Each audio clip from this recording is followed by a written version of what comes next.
Good morning, everyone. We're going to get started here in a moment.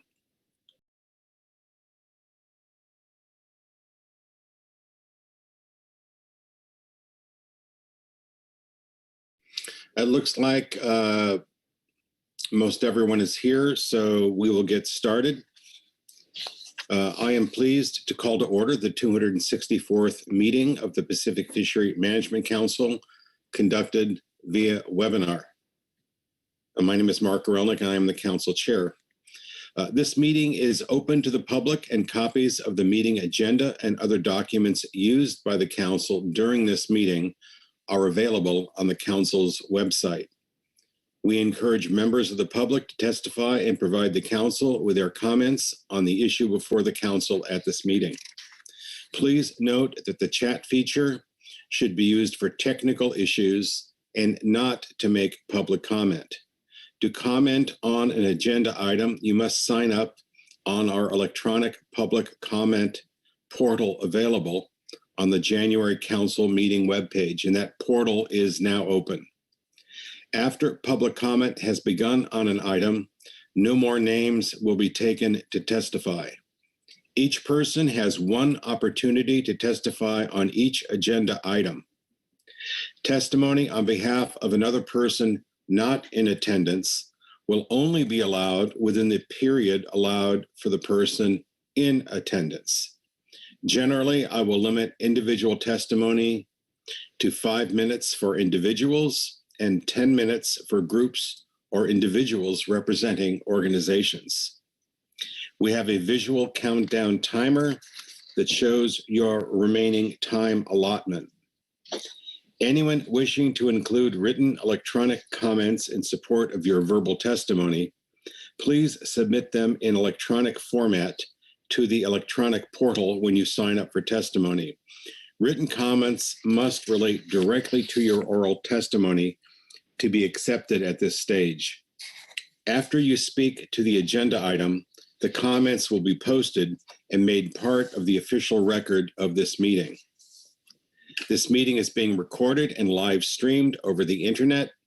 Copies of the recordings will be available from the council website, or you may purchase audio recording copies from the meeting recorder, Mr. Craig Hess.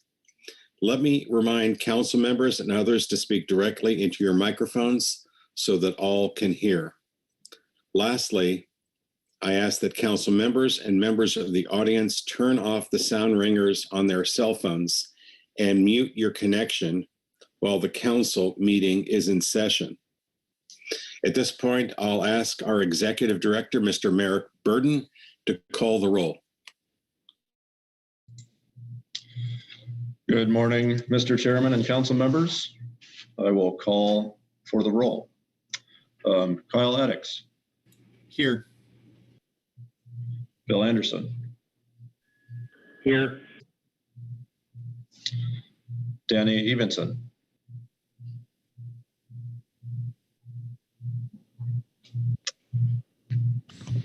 Present. Thank you. Michael Clark. Present. Robert Dooley. I'm here. Lieutenant Commander Brett Edinger. Online. Mark Gorelnik. I'm here. Dave Hansen. I do not see Dave on the list this morning. Esmer. Present. David Hogan. I also do not see David on our list this morning. Chris Kern. Here. Virgil Moore. Present. Joseph Oatman. Here. Brad Pettinger. Here. Tori Writings. Here. Butch Smith. I do not see Butch Smith on our list this morning. Krista Svensson. Present. Brian Wolf, Here. Marcy Yaremko. Here. That concludes the roll, Mr. Chairman, and you have a quorum. Thank you very much. Well, before we've got a couple items to take care of here before we get to our principal agenda item. We have an agenda before us. I will see if there are any proposed additions to the agenda or a motion to approve the agenda.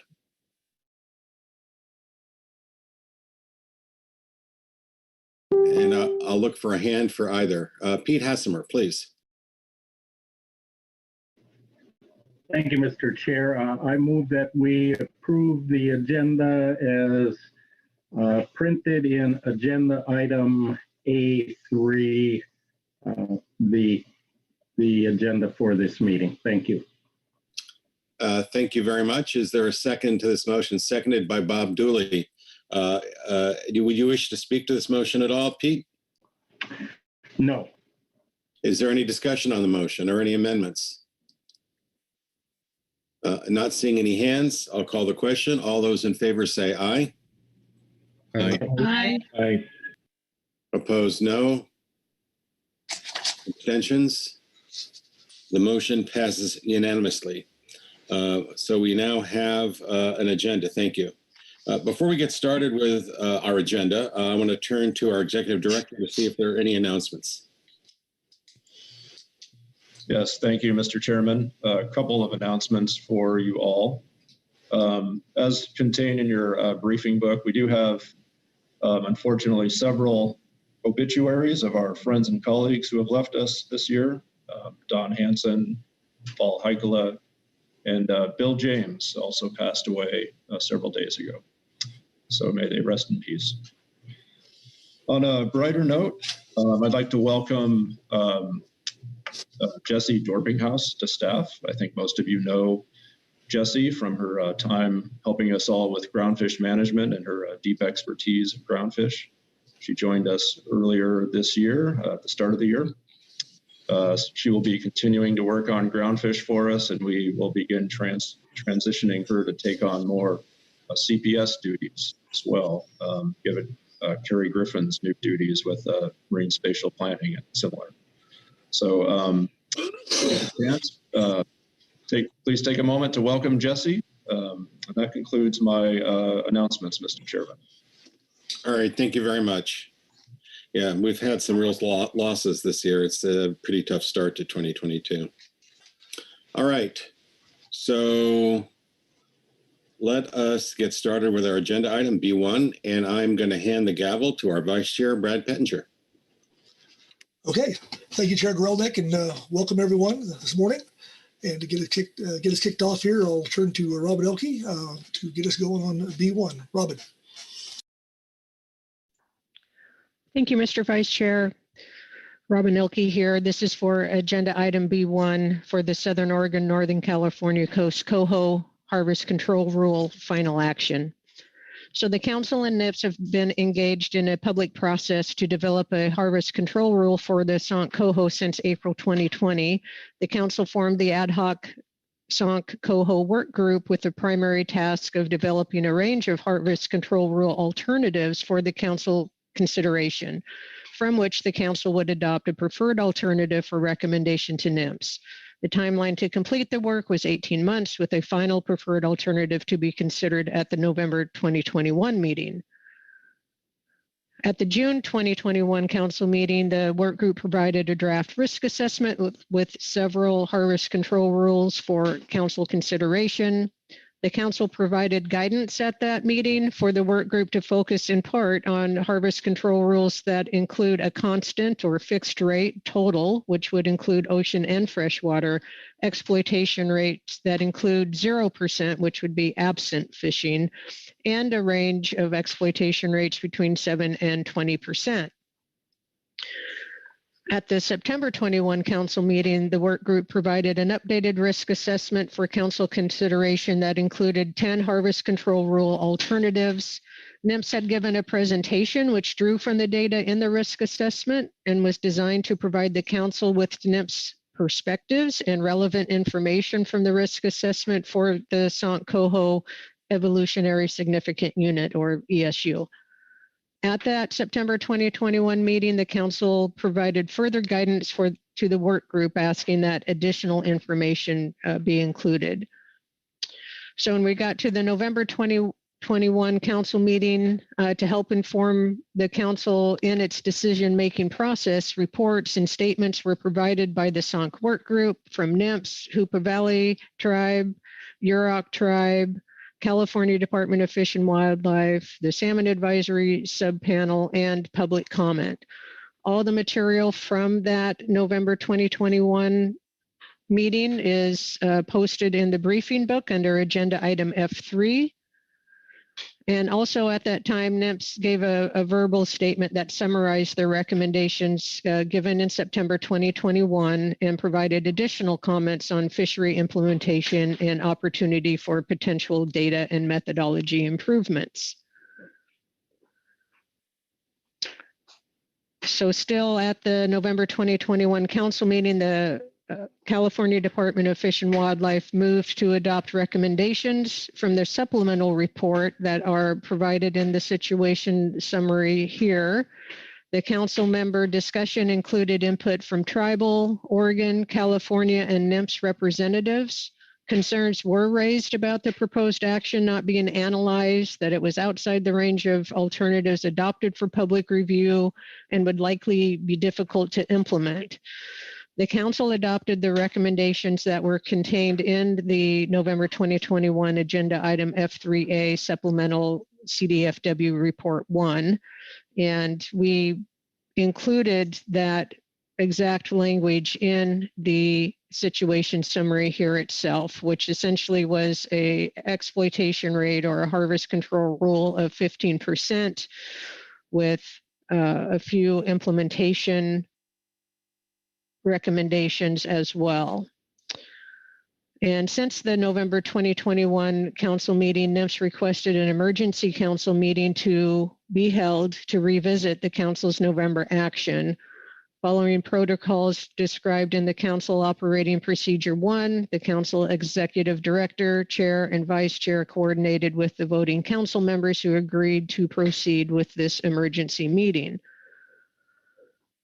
So the council action under this agenda item is to consider rescinding the motion adopted by the council in November 2021 regarding the Sant Coho. And then if rescinded, review the risk assessment and range of alternatives and adopt a final preferred alternative harvest control rule. And then in addition, consider an amendment to the Pacific Salmon Fishery Management Plan as appropriate. For your reference materials, we do have a NIMS report available and also 2 joint reports from the California tribes and California Department of Fish and Wildlife.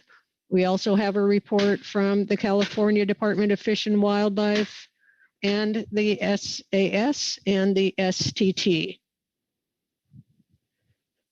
Excuse me.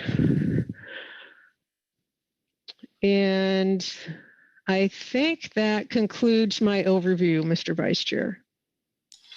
Okay, thank you, Robin. Questions for Robin on her overview? Okay, seeing none, we'll go to the NIMS report and Ryan Wolf. Ryan? Thank you, Mr. Vice Chair. Good morning, everyone. I appreciate everyone being here today and agreeing to this emergency meeting. I'll be speaking to the NIMS Report 1 for this agenda item. I think we're all familiar with the general background and timeline of how we got here, so I won't go through every step here, but I do want to touch on a few key points. Robin just mentioned some of them, in particular, that it was June of 2020 when the council formed this work group, whose primary task was to develop the range of harvest control rule alternatives. Then a year later, in June of 21, the council adopted a range of alternative harvest control rules based on the work of that work group. And these at the time, that ones that were adopted by the council were narrowed to only include fixed rate total, which would be ocean and freshwater combined exploitation rate harvest control rules. The council at that time eliminated ocean only and abundance-based control rules in its selection of a range. Excuse me. At both the September and November council meetings, NIMS expressed concern should the council's final action increase the risk to the ESU, and noted that the work group's risk assessment indicated that harvest control rules above a 15% total exploitation rate posed increased risk. In regards to selecting a final preferred alternative for a new control rule, the council adopted the motion that's included verbatim here in our report at its November 2021 meeting for NIMS consideration, and I won't read the motion, you can see that here. At the time NIMS raised concerns with that motion, we voted no, and upon analyzing this, and as we've looked at this further since council action, NIMS must go on the motion on the action that council adopted and not how we might interpret certain aspects. In our view, sufficient detail is lacking to evaluate the motion as written from November, and thus we cannot move it forward for further evaluation. And therefore, as I've been noted in her situation summary, we have requested this emergency meeting. The next part of our report highlights in more detail our concerns, and I'll highlight a few of them here. First and foremost, it isn't clear what the action is when we really look at the November motion, so the process to evaluate it is unclear. For example, there's no specific direction to amend the FMP, so it is unclear what exactly this action is. We have some policy and legal concerns that we outline. As also noted in the system, this action is outside the range of alternatives adopted by the council in June. It was not analyzed by the working group, and any additional effects related to the motion was not available to the council to consider in its decision-making, nor for the public to comment on. For similar reasons, this analysis is insufficient to meet the requirements of NEPA, as it was not part of the range. And finally, the action does imply decisions about tribal, non-tribal allocations of impacts to which the tribes were not involved and about which they expressed concern. Moving on to page 3 of our report, we go over a number of different implementation concerns, and really, I think I can sum these up. The main points we are making here are that detail on implementation of the action adopted by the council is insufficient, again, for us to analyze. The exploitation rate limit is unclear, as we state here. And it seems in some years, fisheries could be unconstrained, potentially compromising the sustainability of St. Coho. And because of these uncertainties and because the ER limit is unclear, assessing compliance and performance or appropriate management responses just is not possible. So we have put 2 pathways forward that we can see at this meeting. In both cases, we strongly recommend rescinding the action the council took in November for all the reasons in our report and that I just went through. Assuming that occurs, subsequently, the council could then either, 1, adopt a new action for a harvest control rule that is within the range of alternatives analyzed by the working group and their risk assessment as an amendment to the Salmon FMP. And then, assuming that's sufficiently clear, supported by the analysis, NIMS would consider whether to approve, disapprove, or partially improve the FMP amendment with the new harvest control rule, and of course, evaluate that action for compliance with the Magnuson Act, as well as other applicable law, in particular, the Endangered Species Act. So NIMS would then analyze this new harvest control rule if it was adopted in a new biological opinion that would be issued prior to the start of the 2022 ocean fishing season. The second option is if a new harvest control rule is not subsequently adopted, in that case, the current coho conservation objective, SONC coho conservation objective of 13% exploitation rate limit would remain in the salmon FMP, and NIMS would complete a reinitiated consultation on that. That consultation would consider the effect of the implementation of the whole FMP on SONC coho, and we would have to consider impacts occurring in the environmental baseline, including those in freshwater fisheries. Thus, effectively, that analysis would be on what would be approximately a 22% total exploitation rate, as we state in the background above. And again, as NIMS has expressed concerns about a total exploitation rate above 15%, it is possible, and I don't want to be pre-decisional, but it's possible that that consultation on the current control rule might lead to a jeopardy biological opinion that would have potential reasonable and prudent alternatives for the council to manage to. And that concludes my report. I'm happy to take any questions. Okay, thank you, Ryan. Questions for Ryan on the NIPS report? Okay, seeing no hands. Next, we'll go to Joe Oatman. We have a supplemental tribal CDFW reports coming up, and I just go to Joe first. Joe? Thank you, Mr. Vice Chair. I believe Dave Hillenmeyer may be providing that to the council. Okay. Thank you, Joe. I see Pete, Dave, and Carl's name up there, but whoever wants to take that, report one, proceed, please. Yeah, good morning. This is Pete McHugh with CDFW, and thank you this morning for listening to our report. We're going to jointly read the first of the two state and tribal reports. And I'll start off with the first one. Okay. 1A, Southern Oregon, Northern California Coast Coho Harvest Control Rule. The Hoopa Valley Tribe, the Yurok Tribe, and the California Department of Fish and Wildlife are jointly committed to the protection and recovery of coast salmon populations within the Southern Oregon, Northern California coastal coho salmon evolutionarily significant unit, as well as the preservation of the cultural, economic, and ecological benefits that more abundant co-occurring runs of salmon offer.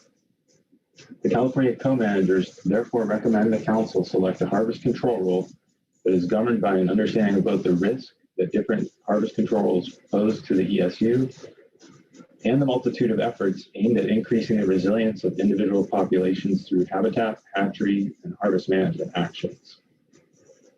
Here, the co-managers outline recommendations for a final action that reflects the weight of evidence developed through the council's work group process and the efforts presently underway to improve the productivity of one of the weakest components of the ESU among those assessed, the Trinity River population aggregate. The SONC coho salmon ESU consists of 40 distinct populations, 19 of which are considered by NIMS as being functionally independent, 11 considered as potentially independent, and 10 as dependent populations. NIMS recovery plan for SONC coho salmon ranked the severity of stressors upon each of the populations within the ESU. Fishery harvest ranked the lowest among stressors assessed for 39 of the 40 populations, including the Trinity River population aggregate, with the Smith River being the sole population for which harvest received a medium ranking. Hence, per the SONC coho salmon recovery plan, harvest is not considered a substantial factor preventing the recovery of SONC coho salmon generally, or the Trinity River population aggregate specifically to the current harvest management regime. In 2020, the PFMC formed an ad hoc work group to develop the risk assessment to evaluate alternative harvest control rules for SONC coho salmon. This effort involved conducting stock recruit analyses and a risk assessment for 6 of the independent populations, which had an adequate time series of data available for such analysis. Stock recruitment analysis, which relied on Bayesian hockey stick model fits, indicated that the Trinity River population aggregate has extremely low productivity, by far the lowest of the population assessed. The Trinity population aggregate also has a very high proportion of hatchery origin spawners on the natural spawning grounds. The proportion of hatchery origin spawners averaging 78% between 1997 and 2019. It is likely that this high contribution of hatchery fish on the natural spawning grounds is a contributing factor to the low productivity of natural Trinity River coho population, along with the pervasive effects of habitat degradation and water management. Despite these impacts, the work group found that the Trinity River population area had one of the highest capacities among the coho salmon populations that were assessed in the risk assessment, meaning that incremental improvements in productivity should yield immediate gains in population viability. The co-managers, in conjunction with other partners, are currently pursuing several actions to increase the productivity, capacity, and viability of Trinity River coho salmon, as well as monitoring trends in abundance across life stages and related population parameters. Many of these activities are prioritized and funded by the Trinity River Restoration Program, which was initiated pursuant to a record of decision signed by the Department of Interior and Hoopa Valley Tribe in 2000. The focus of the Trinity River Restoration Program is to restore natural fish populations within the basin, including coho salmon, which were severely impacted by the construction of Trinity and Lewiston dams. A portion of these activities and others are detailed below, along with forthcoming initiatives that will further enhance efforts to improve the productivity of the population. We end with the consideration of how these efforts and related risk assessment work group report findings support a harvest control rule that allows an impact rate of up to 17% on Trinity River coho salmon, while ensuring a rate of no more than 15% on the remaining ESU populations. Monitoring activities. CDFW has made run size estimates of Trinity River coho salmon returning to the basin since 1978 using market capture methods at two weirs, Willow Creek Weir and Junction City Weir. Separate estimates of returns to natural spawning areas, harvest, hatchery returns, and hatchery versus wild proportions comprise annual run size estimates upstream of weir size sites. The Willow Creek Weir has operated continuously since 1978, while the Junction City Weir was used to estimate coho salmon from 1978 to 1984, and then again beginning in 2021. CDFW has worked cooperatively with the Hoopa Valley Tribe since 1995 at both weir sites, and beginning in 2021 with the Hoopa Valley and Yurok tribes at Junction City Weir. Historically, tributary surveys were also conducted with a focus on Chinook salmon. However, surveys did continue into late December when conditions for monitoring were favorable. The Hoopa Valley Tribe also conducts coho salmon surveys on select tributaries within the reservation. Additionally, CDFW collaborates with federal and tribal partners to conduct red and carcass surveys on the main stem Trinity River. These surveys are primarily focused on Chinook salmon, but coho salmon reds and fish are observed and recorded, which provides some limited information on spawning distribution and pre-spawn mortality. Harvest monitoring is conducted by CDFW and the Hoopa Valley and Yurok tribes. CDFW monitored harvest when it was legal prior to 1986 and continues to monitor for illegal coho salmon harvest using creel surveys in the lower Klamath River and through tag returns on the Trinity River. Tribal entities monitor their gillnet, hook and line, and weir fisheries using various protocols, parsing landed catch into hatchery or non-hatchery origin based on 100% marks applied at both Trinity River and Iron Gate hatcheries. Both CDFW and the tribes report estimates of escapement and harvest in various annual reports or other documents. CDFW currently produces an annual report to the Trinity River Restoration Program and the U.S. Bureau of Reclamation, and compiles counts and estimates of coho salmon escapement and hatchery returns across the Klamath Basin annually in the coho megatable spreadsheet. All available coho salmon data for the Klamath Basin were recently summarized in the SONC Work Group Risk Assessment Report. To Together, these monitoring activities provide the co-managers with a means to track the abundance of coho salmon in the Trinity River, as well as track the effectiveness of restoration actions upon coho salmon. Now Dave is going to take over here.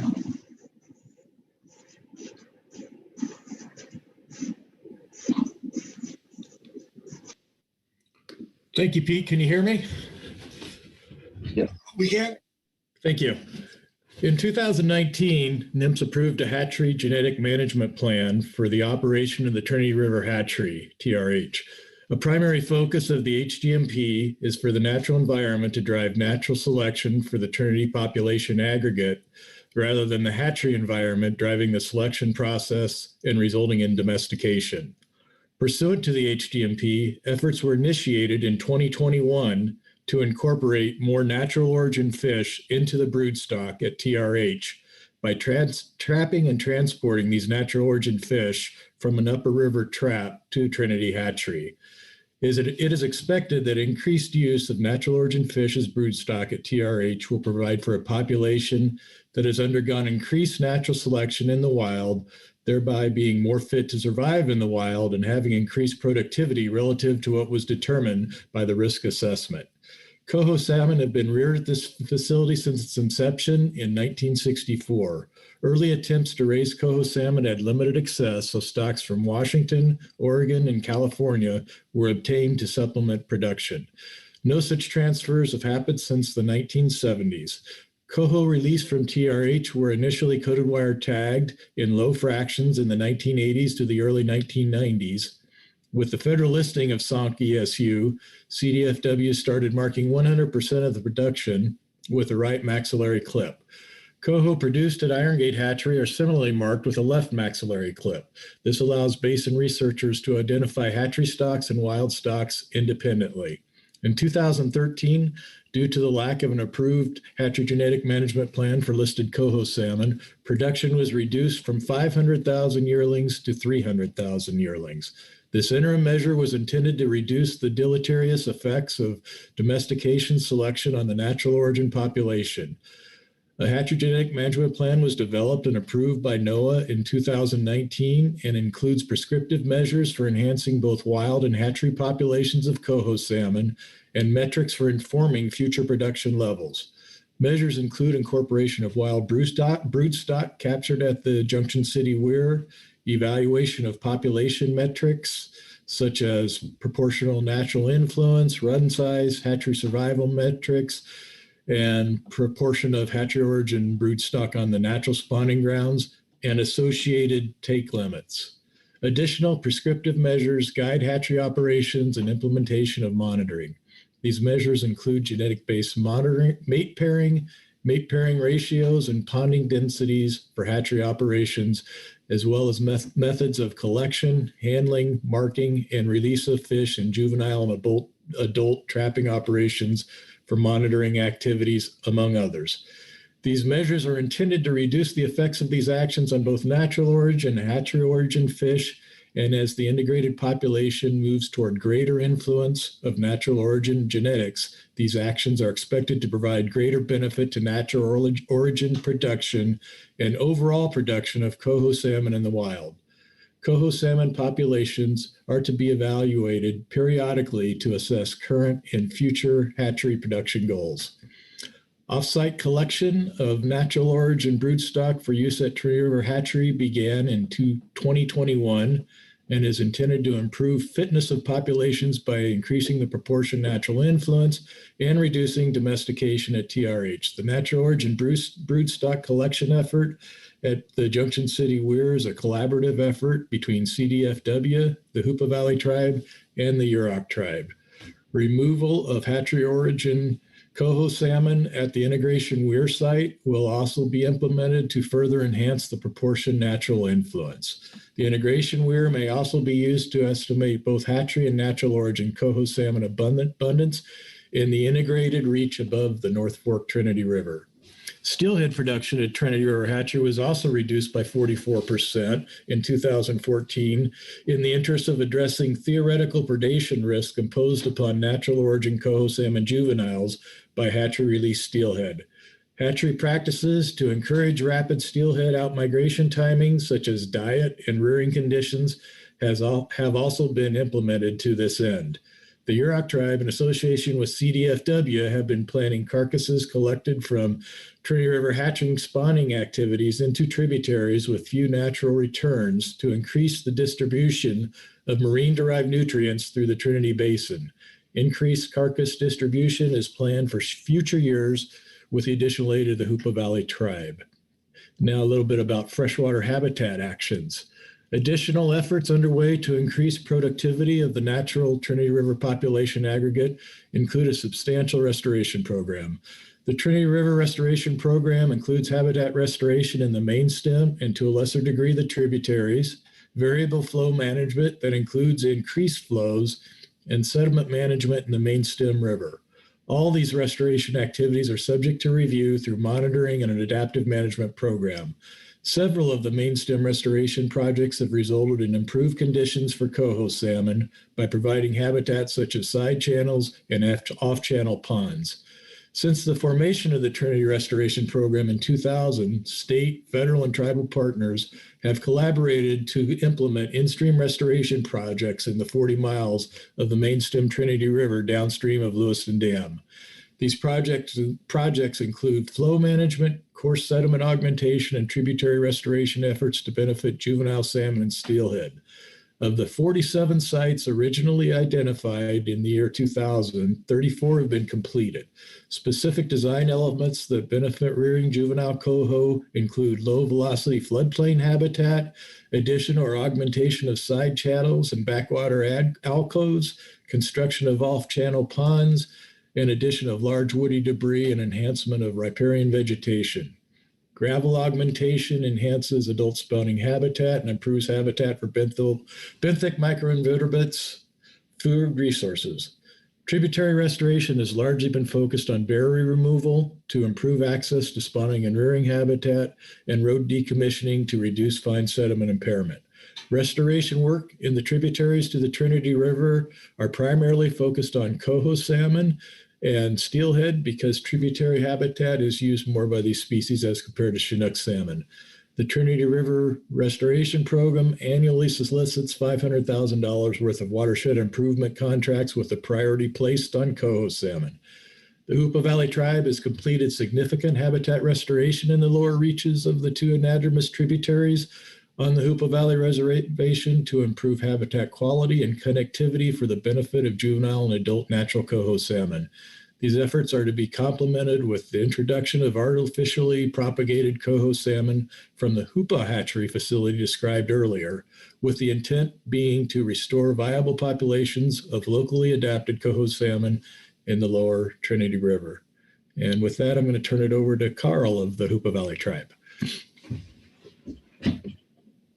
Hey, can everybody hear me? We can, Carl. Hey. Okay, great. So this is about reintroduction and augmentation efforts. Although NOAA has identified hatchery production as a major impediment to recovery of all three wild coho salmon subpopulations, the lower Trinity River, upper Trinity River, and South Fork Trinity River, of the interior Trinity diversity stratum, they have deemed reintroduction efforts necessary to limit the risk of depensation due to small population sizes that currently occur in the lower Trinity River and South Fork Trinity River subpopulations. The Hoopa Valley tribe has refurbished their small-scale hatchery in Hoopa for the purpose of rearing surplus Trinity River hatchery coho salmon eggs for release into restored tributaries within the Hoopa Valley Reservation. This effort is intended to reestablish the lower Trinity River subpopulation consistent with the 2014 recovery plan, with the first rearing season planned for 2022. The future vision is to rely on locally adapted adult coho salmon for broodstock to promote local recolonization within the lower Trinity population. Regulatory actions.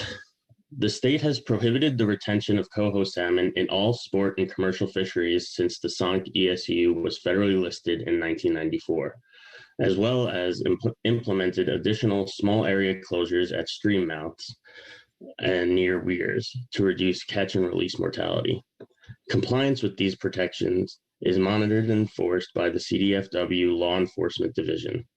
The mouth of the Klamath River is also closed once anglers reach 15% of the basin fall Chinook quota.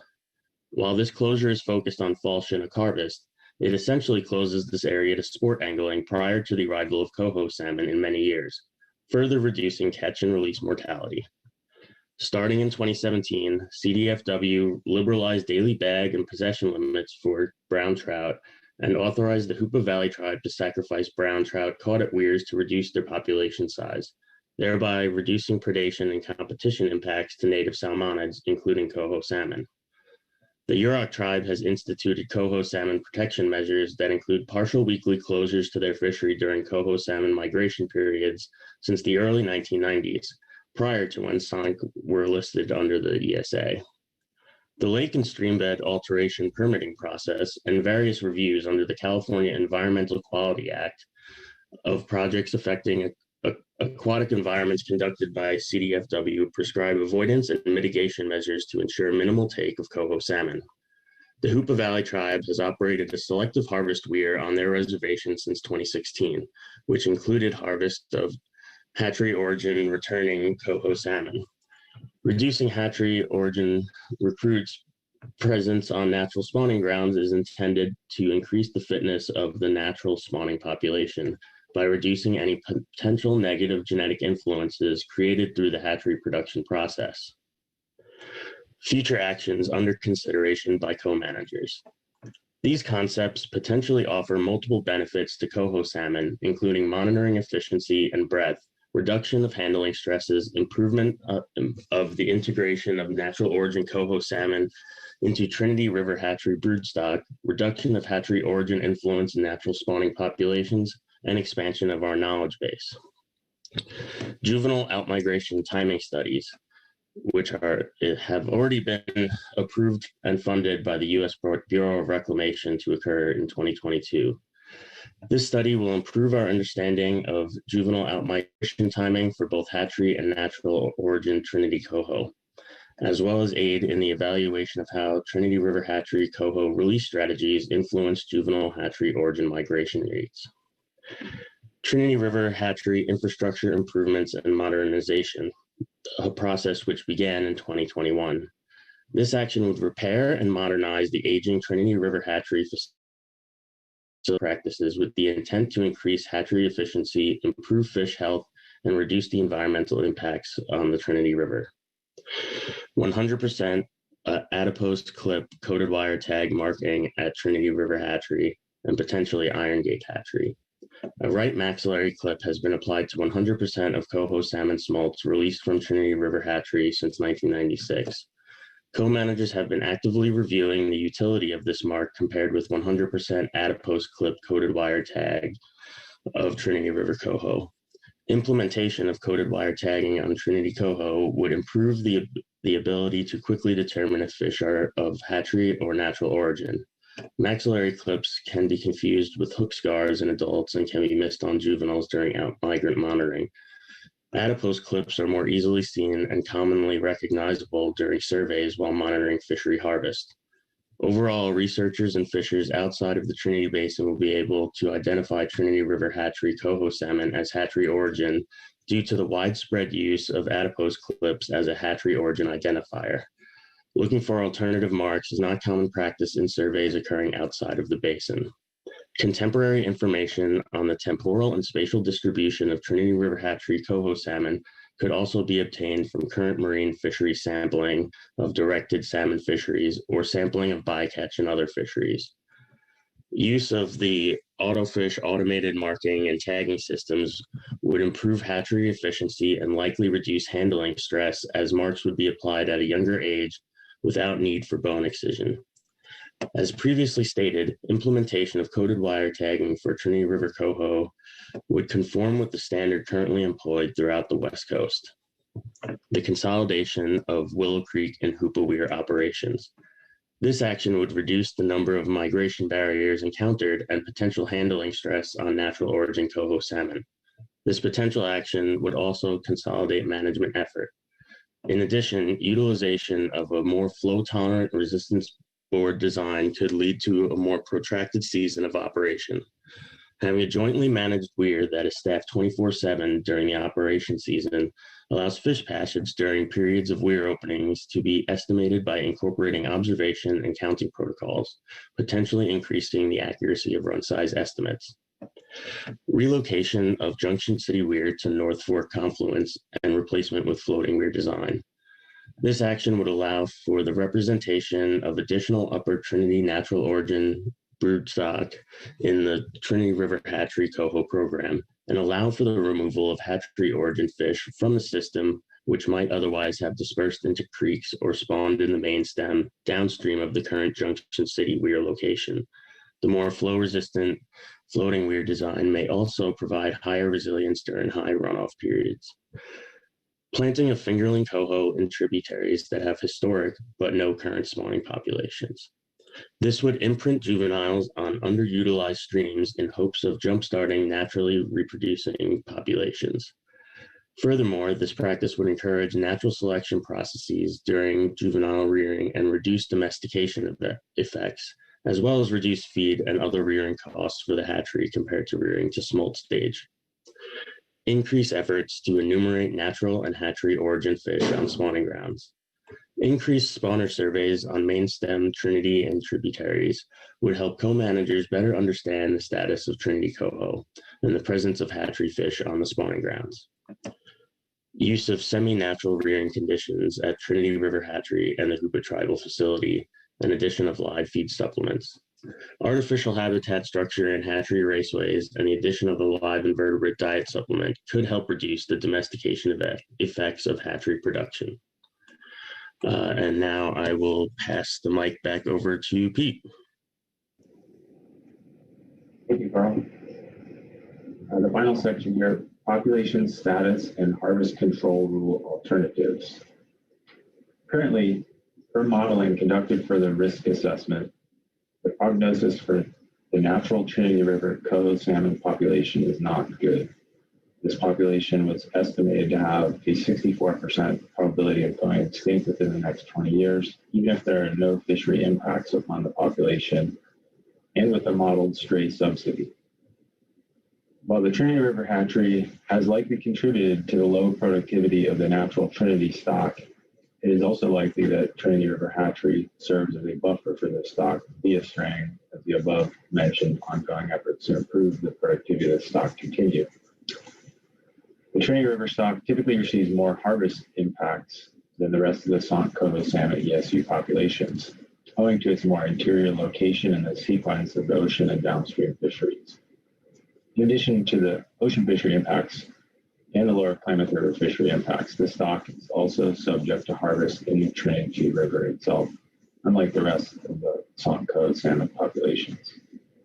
This means that developing a one-size-fits-all ESU-wide allowable impact rate based primarily on the Trinity River, which is only one of three, is only 3 of the 40 Sant coho salmon populations, may not be appropriate, especially given its extremely low productivity and high hatchery influence. Considering the extremely low productivity of the Trinity River natural population, its inland location, and the fishery-independent efforts underway to improve its productivity, at minimum, bring it to a level supportive of stock replacement, we recommend that PFMC consider adopting a harvest control for this population that distinguishes it as an exception among the ESU. Accordingly, we recommend a 15% exploitation rate limit, harvest control 5, for 37 of the 40 populations within the Sant ESU, and that an exception exists for the Trinity River population aggregate. The risk assessment report provides insight on what exploitation rate this exception should be, given the status, productivity, and capacity of the Trinity today, as well as what the population can support under an improved productivity scenario. The risk assessment report suggests that an exploitation rates above 17% result in spawner levels that begin to approach a critical abundance threshold for the Trinity aggregate, with the risk of quasi-extinction increasing linearly or proportionally over the range of exploitation rates considered by the work group, out to an exploitation rate limit of approximately 20%. Further, this finding and Trinity-related report conclusions are based on risk assessment simulations that assume the most pessimistic or low productivity parameterization among the spawner recruit models fit to the data for the Trinity population aggregate. Beverton-Holt model productivity and capacity parameters for the Trinity aggregate, which are similarly supported given the data, are consistent with those for the report's type C generic population, which exhibits a very low risk, very low level of risk at a 17% exploitation rate. Given that model uncertainty points towards lower rather than higher risk at this impact level, the assessment suggests that 17% is an adequately protected impact limit for the Trinity population aggregate. In terms of implementation, this hybrid harvest control would be applied in a pre-season context in a manner similar to those that exist for other ESUs or stocks with productivity with multiple populations that experience a common ocean ER, but potentially different freshwater fishery impacts.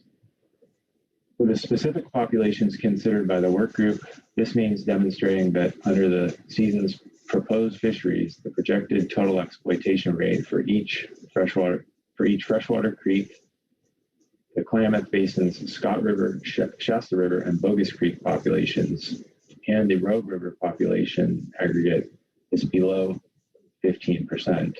And the total ER for the Trinity River population aggregate is below 17%.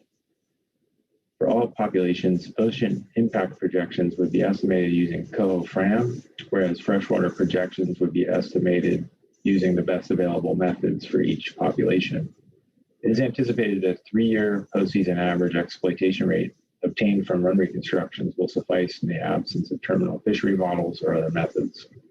This approach ensures that all assessed components can simultaneously satisfy the proposed harvest control limits under the approved fishing regime. Considering these observations in the broader Swamp Cove salmon ESU context, the Hupa tribe, the Yurok tribe, and the state of California jointly recommend the council adopt a hybrid HCR that requires impacts to the Trinity River Cove salmon population unit to remain under an ER limit of 17%, while holding all other populations of the ESU to a limit that is effectively 15%. When combined with a broad suite of ongoing and new recovery actions specifically designed to increase productivity of natural origin Swamp Cove salmon, such an action offers the necessary conservation benefits to the ESU as a whole, including the Trinity River population aggregate, and does not appreciably increase the risk of extinction, while also providing the necessary flexibility for state and tribal fisheries. Finally, this action and careful consideration of risk and benefit is also consistent with both the ESA and Magnuson-Stevens Fishery Conservation and Management Act and the guidelines and goals outlined within. And that concludes our report. Thank you. Okay, thank you, Pete, Dave, and Carl.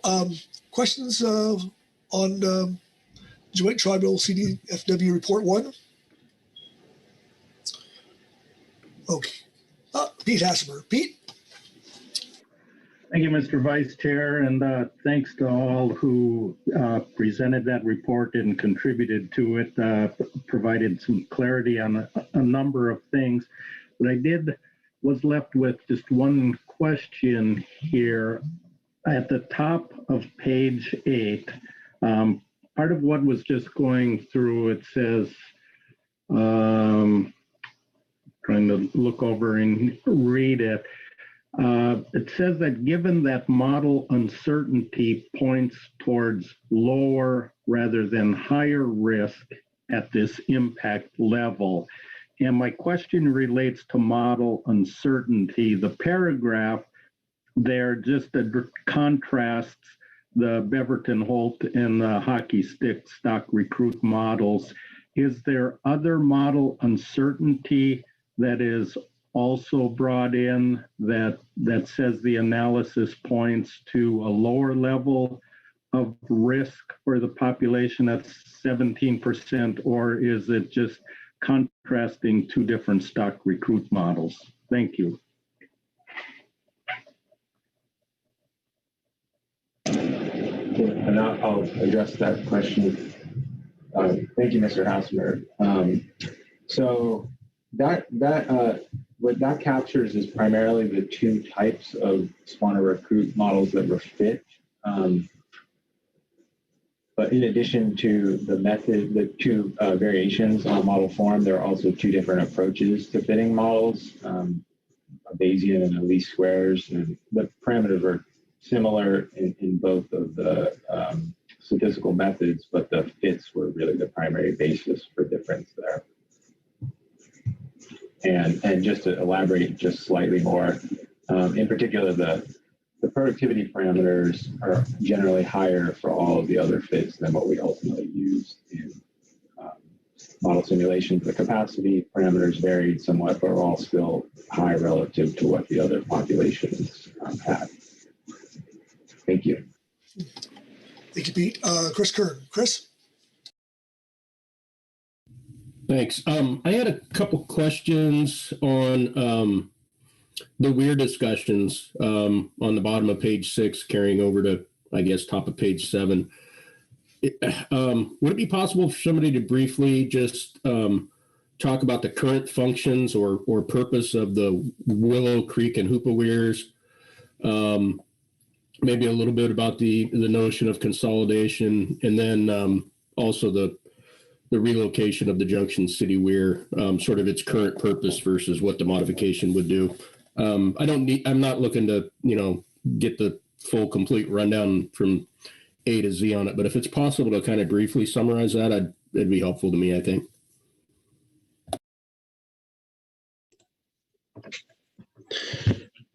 Thank you, Chris, for that question. So for the Willow Creek and Hoopa Valley weir consolidation, right now they're very close to each other. So the Hoopa Valley weir its primary purpose right now is as a selective harvest weir for the tribe. And then the Willow Creek weir is used for run size estimates for Chinook, Steelhead, and Coho. They're very, very close to each other on the river, and it would appear that by consolidating them and performing both duties at one site would reduce handling stresses on fish and make it a more efficient operation.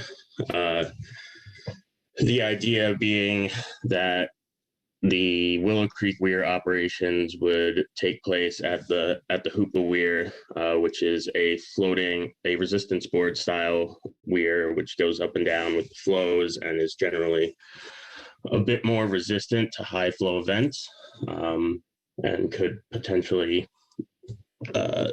increase the amount of time it's in the water into the late fall season when coho are running. For the Junction City weir movement, right now the Junction City weir is, I don't remember the exact mileage, but it's farther upstream from the North Fork of the Trinity River than the new proposed location. And the Trinity River integrated population is intended to be from the confluence of the North Fork up to Trinity River Hatchery at the Lewiston Dam. By moving the Junction City weir down lower, we would hope to capture more of the natural origin fish that would be spawning in that lower section of the Upper Trinity population. So fish from the North Fork and several other larger tributaries along the way that would be downstream of the current Junction City weir location. And those captures could be used for brood stock at Trinity River Hatchery, further increasing the percent natural influence in the hatchery stock. It would also allow for better monitoring of the run size of that Upper Trinity population unit because of the new downstream location, whereas right now, any fish that are going up the North Fork or into those larger tributaries below the current weir site are not accounted for as well as they could be. The movement would also incorporate potentially using a floating weir design for the purposes of being more flow resistant, especially since this weir is proposed to operate into late December in order to capture as many migrating coho as possible. In addition, we would be able to remove more of the hatchery origin fish that would potentially stray into those larger tributaries and spawn in the main stem below the current Junction City weir site. Do you have does that cover it, or is there anything else specific you would like to hear? Yeah, Mr. Vice Chair, follow up. No, that's great. I appreciate it. Thanks. I know that was kind of a tough question. I appreciate the brief summary, and it was helpful. Thank you. Okay. Phil Anderson. Phil? Yeah, thanks, Mr. Vice Chair. Good morning, everyone. Thanks to the presenters for walking through the report. A number of impressive actions that are both underway and further actions that are under consideration, and acknowledge the work that's being done there and appreciate it. I'll pick on you, Pete, if I may. My question has to do with the present analysis and the base set of conditions. We've heard from National Marine Fisheries Service in their report that harvest control rules that are above 15% pose an increased risk to the population. That they draw that conclusion, as I understand it, from the analysis that has been done on those suite of alternatives that were developed by the work group that had ranges from, I believe, 7 up to 20%. And I asked this question at least in my personal experience of context relative to Puget Sound, where we have a number of stocks that are in trouble, Chinook stocks in this case. We have a variety of mitigation measures that we're trying to have put on the ground, and a number that are planned. But because of the uncertainty associated with whether or not those actions are, number one, going to happen, and number two, whether the improvements that we believe are going to accrue to the population as a result of placing those are unknown, they're not being fully considered in the biological opinion, and the uncertainty associated with those actions also put at some risk the biological opinion being challenged by third parties. And I think this is a similar situation, or I see some similarities here. So back to the question about the base set of conditions that were assumed in the analysis that concluded that harvest rates above 15% would pose an increased risk.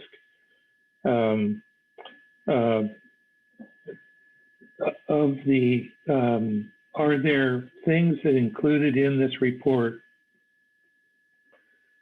that are not in the further actions under consideration list, but things that are ongoing that were not considered as part of the base set of conditions when the analysis was done?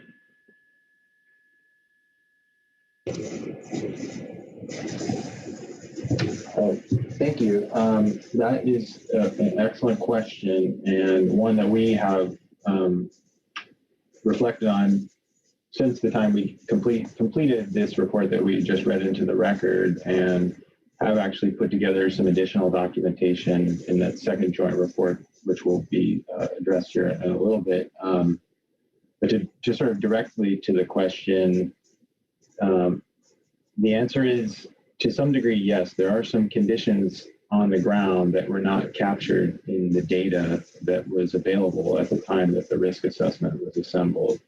And specifically, I'm referring to the kind of chronology and timeline for the habitat restoration actions.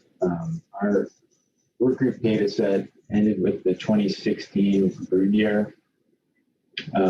So 2018 out migration. So freshwater conditions those fish experienced really capture only a fraction of the freshwater restoration that's occurred, that's been described in our report here. And that chronology we'll elaborate a little bit on here in a bit. But in addition to just sort of the general sentiment that, you know, you complete the in-river restoration work and the big machinery leaves, there are some immediate benefits to those projects, you know, in terms of like if you build pools or off-channel habitats that might be realized right away.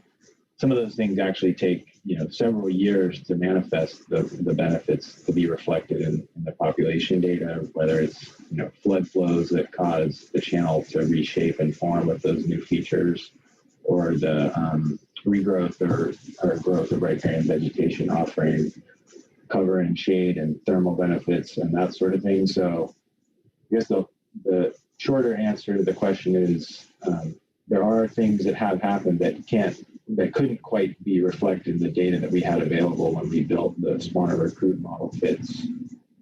And so in other words, we're not describing actions that are theoretical and to occur someday and will hopefully provide benefits. They're just not, the time series didn't capture the benefits that are anticipated. Does that answer your question? Yes, thanks very much, Pete. Appreciate it. I'll have probably some other questions here a little later. Thank you. Yep. Thank you, Phil. Marcy Urubko. Marcy? Yes, thank you, Mr. Vice Chair. This is somewhat of a follow-up on Pete's question.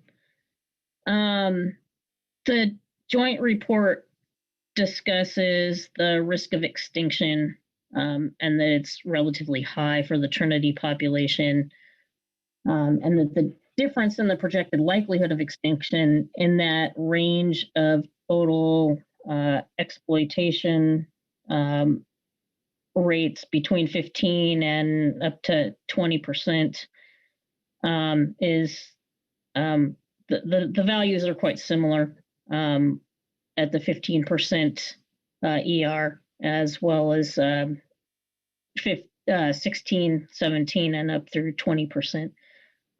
But I'm just hoping maybe one of you might refresh me on what else the work group looked at in terms of the model outputs for Trinity, looking at that range of exploitation rates of 15 to 20%. We've discussed here the risk of extinction, but were there other things that the model outputs might tell us with regard to the risk or the status of the Trinity populations? And I'm just wondering if you can reflect on the work group's discussions on that question. Thank you.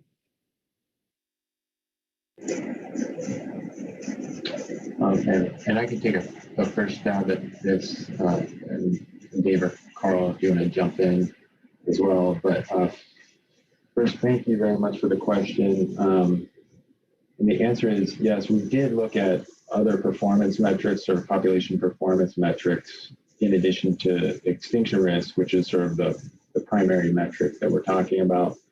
And the one that is perhaps most relevant was spawner abundance, so median spawner abundance at different levels of exploitation rates that were under consideration.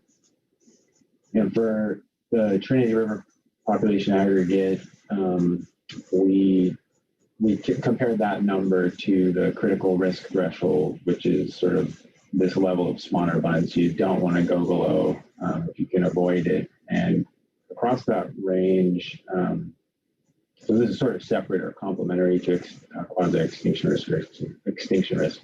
Across the range of assessed harvest control rules, so I think we're 0, 7, and then the 12 through 20 kind of range.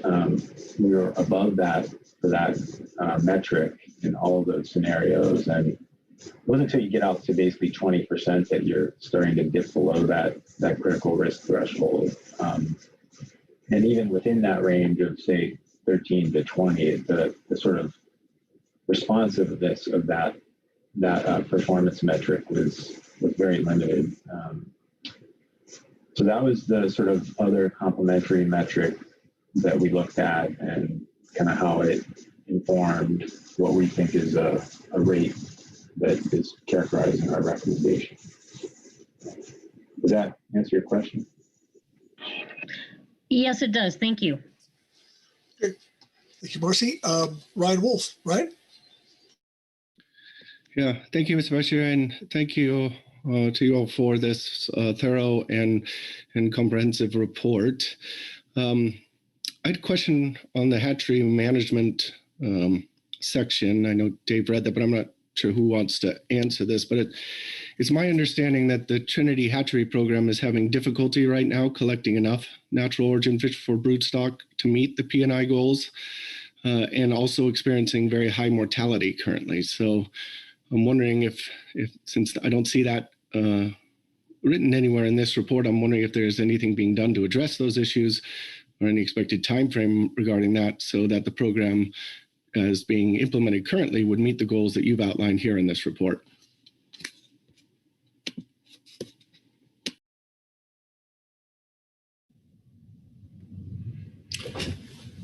This is Dave. I could make an attempt at this, but Carl might be more familiar with recent operations. In regards to problems collecting enough, I think the first part of the question was whether or not they're having problems collecting enough natural origin broodstock. And from what I've learned, what last year was the first year that they've actually attempted to do that. The hatchery genetic management plan was approved in 2019, and last year was the first year. And it was sort of, my understanding is it was somewhat done on a pilot basis, but it was the first year that they collected natural origin broodstock from the Junction City Weir and moved them up to Trinity River Hatchery for use as broodstock. And I believe they collected 50 natural origin broodstock and took them up to Trinity River. But if Carl has different information, please share it. And then in regards to the disease issue, I know that they have had some issues recently with bacterial kidney disease, but I'm kind of in semi-retirement now, so I'm not in the know as much as other folks in regards to what's going on currently. So maybe Carl can help shed some light on that. Yeah, I can talk to that a bit.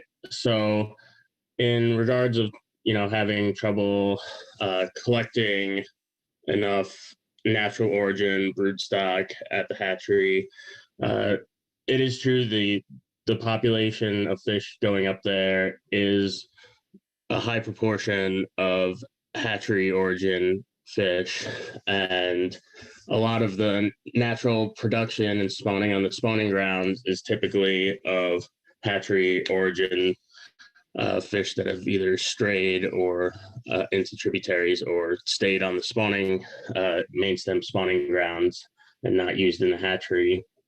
So with some of these efforts to reduce the amount of hatchery origin strays, there's been a bit less on the spawning grounds, a bit less fish total on the spawning grounds, and could be lowering the amount of natural origin fish coming back.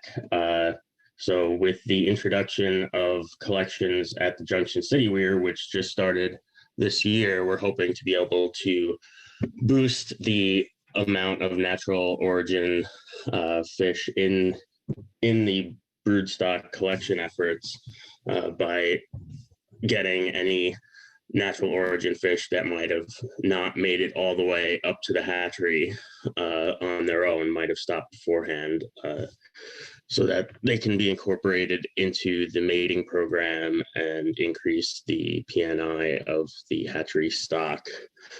It's hoped that a bunch of the other restoration efforts in the river will help to increase the survival of natural origin juveniles so that they can come back. But there has been a number of bad climatic years and poor hydrologic conditions on the Trinity River associated with the recent drought that's been going on in Northern California, as well as oceanic conditions being poor, especially since around 2015. You can see in the data that there was a significant drop in the small to adult returns that were independent of the amount of releases from the hatchery.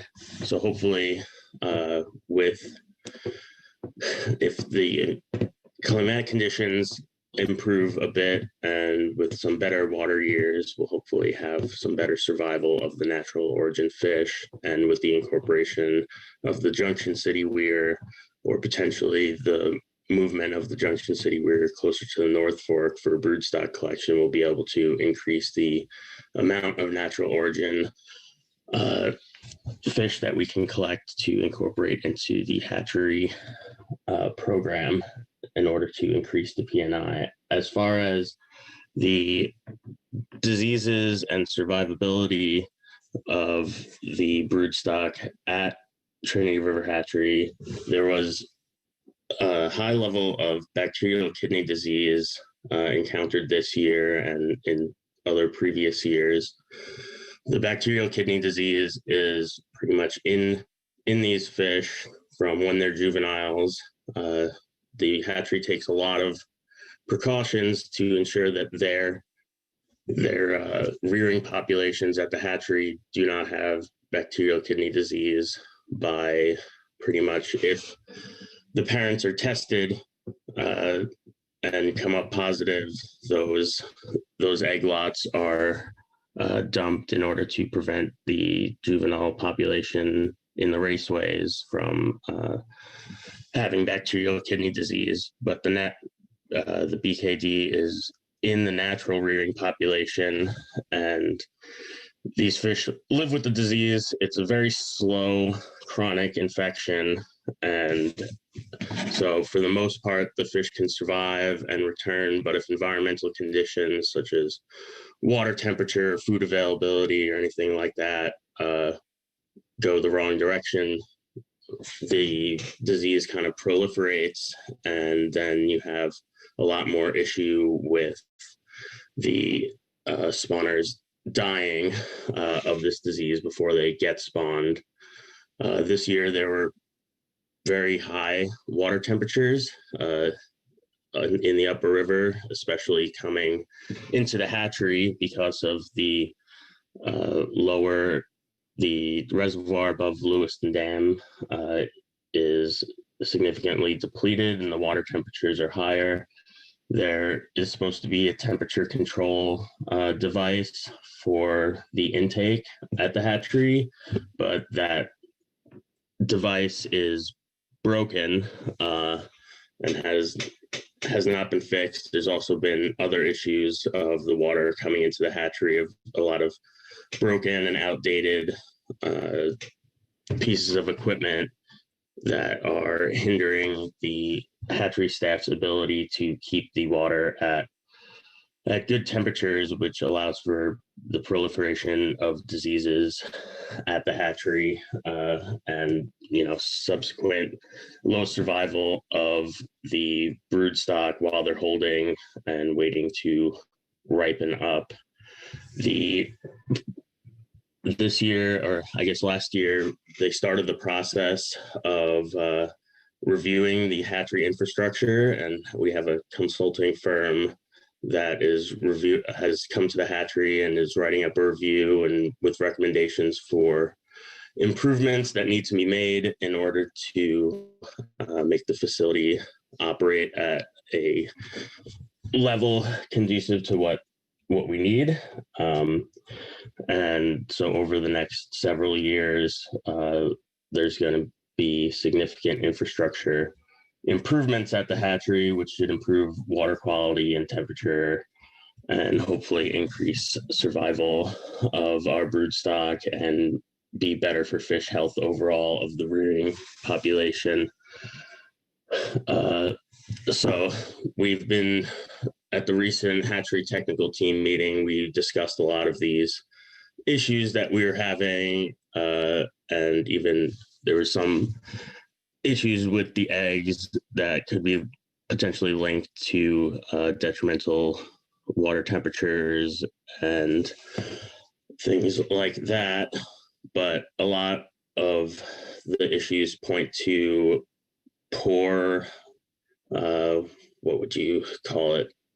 Like poor diet in the ocean prior to the adults coming up, which causes the eggs to not form right and or have poor shells, and then they have premature hatching, and this is exacerbated with BKD and everything else. We're investigating, looking into research and potential into the causes and potential fixes for these issues at the moment, and we'll hopefully be able to avoid the high level of brood stock and egg death that had occurred this year. So it's hard to put an exact timeline on it, but we're working on the infrastructure problems at Trinity River Hatchery, and we'll be looking into any hatchery practices that might be contributing to poor survival of brood stock, such as overhandling or overstress, or too many fish being held in a pond for too long. And we're actively working on trying to improve the operations at the hatchery and improve survival, and hopefully be able to incorporate more natural origin fish and produce better hatchery stock. Does that answer your question, Ryan, or is there anything more specific you were hoping to hear? Nope, thank you very much. Okay, thank you, Ryan. Thank you, Carl. Further questions on the report one? Okay, seeing no hands, we'll go to the joint report number 2, and I believe that Dave Hillmeyer is going to give that. Dave? Thank you, Mr. Vice Chair. So I'm going to be reading the supplemental joint CDFW/tribal report, addendum to B.1.A joint CDF tribal report.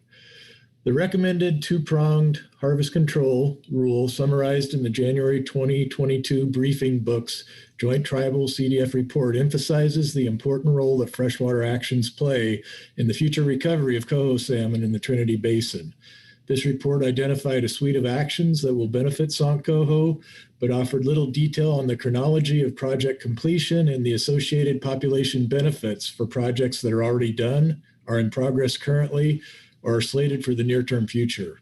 These details are important for the understanding of the degree of certainty surrounding anticipated benefits and to understand the degree to which restoration benefits may already be reflected in the spawner recruit data used to quantify risk to the population aggregate under different harvest control rules. Here, the California co-managers provides further insight into 2 matters. These are questions that were brought to our attention recently after we produced our initial report. So the first question that we wanted to address is, of the 47 restoration sites identified in the co-manager's report, 13 are noted as having not yet been completed. What is the anticipated timeline for this work to commence? The remaining sites are expected to be restored within the next 10 to 15 years. The Trinity River Restoration Program currently has 6 sites in various states of design, from conceptual to 90%, and these are slated for construction within the next 8 to 10 years. Parallel efforts are also underway to determine project priorities for the next decade beyond those active projects, It should also be noted that the sites that are currently at the design stage are much larger in scale than any sites that were completed prior to 2017, meaning that going forward, a single site, as implemented, may encompass multiple 1 to 3 of the sites identified for restoration in the 2000 Record of Decision for the Trinity River Restoration Program. The second question brought to our attention was, to what degree are the 34 projects identified as having been completed captured in the population data that were used to parameterize the risk assessment model? Given the timing of project completion, only a small fraction of the restoration work completed to date is captured in the work group's population data, which ended with the 2016 brood or 2018 outmigration. For the projects noted above, 6 occurred between 2005 and 2008, 26 occurred between 2009 and 2016, and 5 occurred from 2017 to 2021, which is beyond the data series. Spawner recruit information should ultimately be recalculated and used over several brood cycles to reflect these restored conditions when realized. There have been less than 5 brood cycles since modern construction began, and less than 2 since large-scale sites have been put on the ground. Given the lag between project completion and the realization of population benefits, little of this work reached maturity before the outmigration of final coho salmon brood considered by the work group. For example, while there are limited immediate habitat benefits to fish when restoration equipment leaves a site, it may take 3+ years for the vegetation to establish and start providing in-water and overhanging cover. Approximately 75% of restored channel length may initially realize its potential, but the remaining 25% will continue to see improvements for several years or even decades. Site construction with contemporary restoration strategies using in-stream construction and large wood began in earnest 14 years ago. Sites have increased in size and in the amount of habitat constructed over time, with the largest and most effective sites being constructed since 2017. Drawn-out construction efforts make it difficult to determine if habitat creation from site construction has influenced productivity. In addition, these projects have coincided with large-scale regional drought, which means that many of the restoration sites, for example, off-channel projects, have not yet had a chance to interact with the wetted channel, further delaying the onset of benefits. In addition to these rod sites, which are only now coming online for benefits, additional tributary work came online 12 years ago. The Trinity River Restoration Program has funded approximately $500,000 annually for these projects each year. This work continues and funds will be dispersed going forward through National Wildlife Federation under a 5-year agreement. This work has no set end date, and because of the relatively short time frame of previous work, it can be assumed that the bulk of these benefits are not accounted for in the work group's productivity and capacity model parameters. Given that substantial components of our restoration actions rely on natural processes, much more time will be needed to assess the impacts of construction on productivity and will likely not be able to be separated from other efforts, including those that are ongoing at Trinity River Hatchery to reduce the negative impacts to productivity. Thank you. All right, thank you, Dave. Questions for Dave on report 2?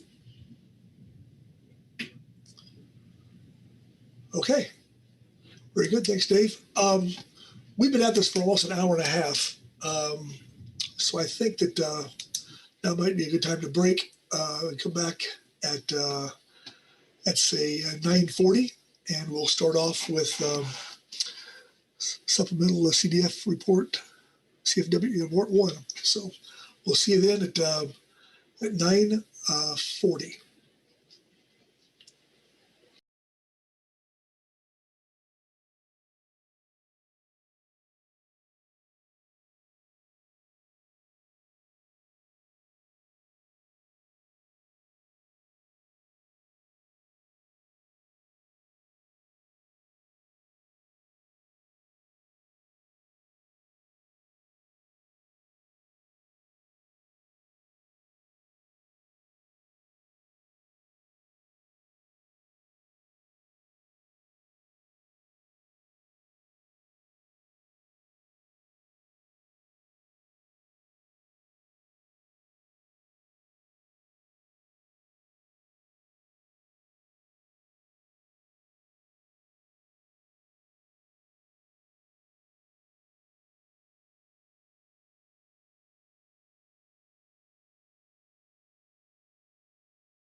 Okay, it's 9:40 a.m. and we're back in session.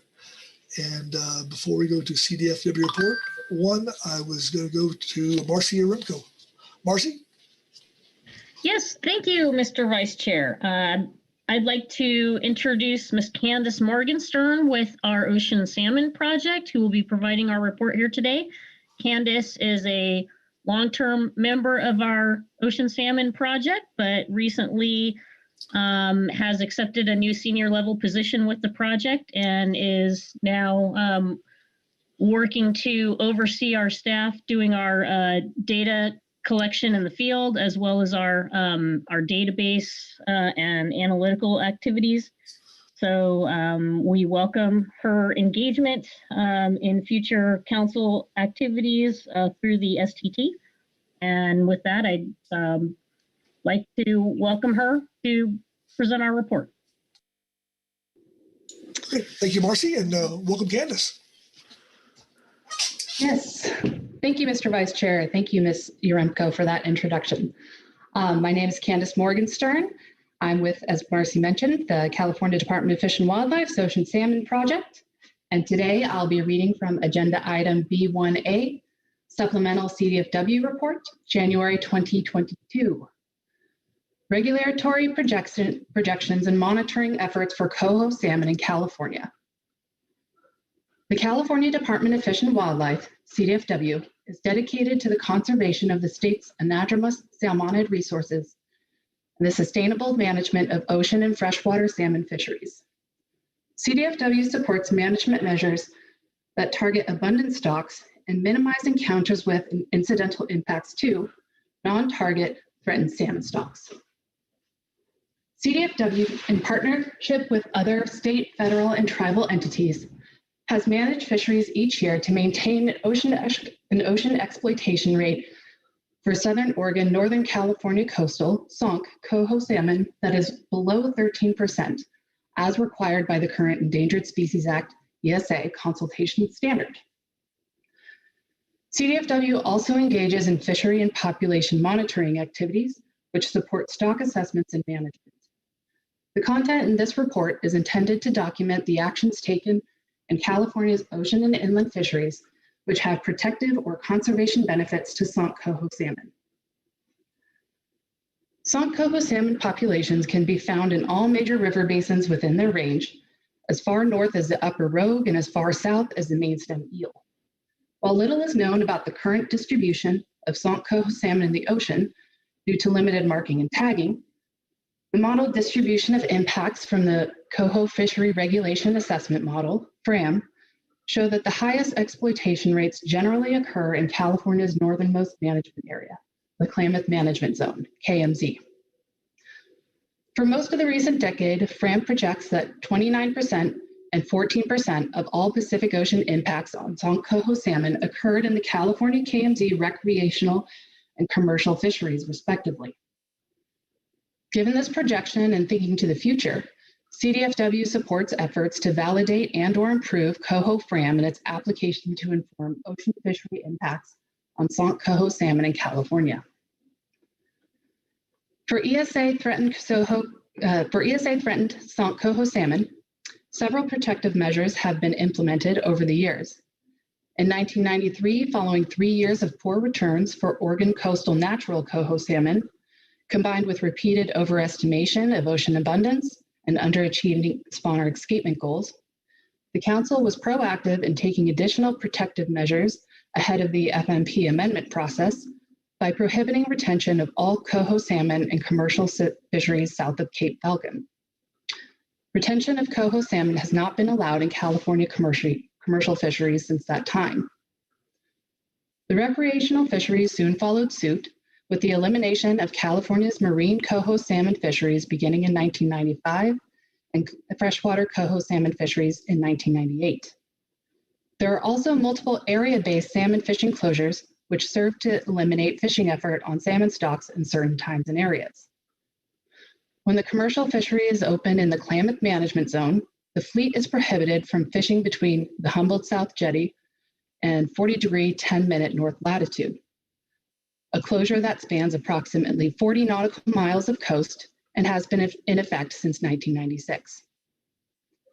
Additionally, salmon fishing has been prohibited in the river mouth areas adjacent to the Smith, Klamath, 3 nautical mile squares centered on the respective river mouth, and Eel, a 2 nautical mile square centered on the river mouth, rivers since the early 1980s.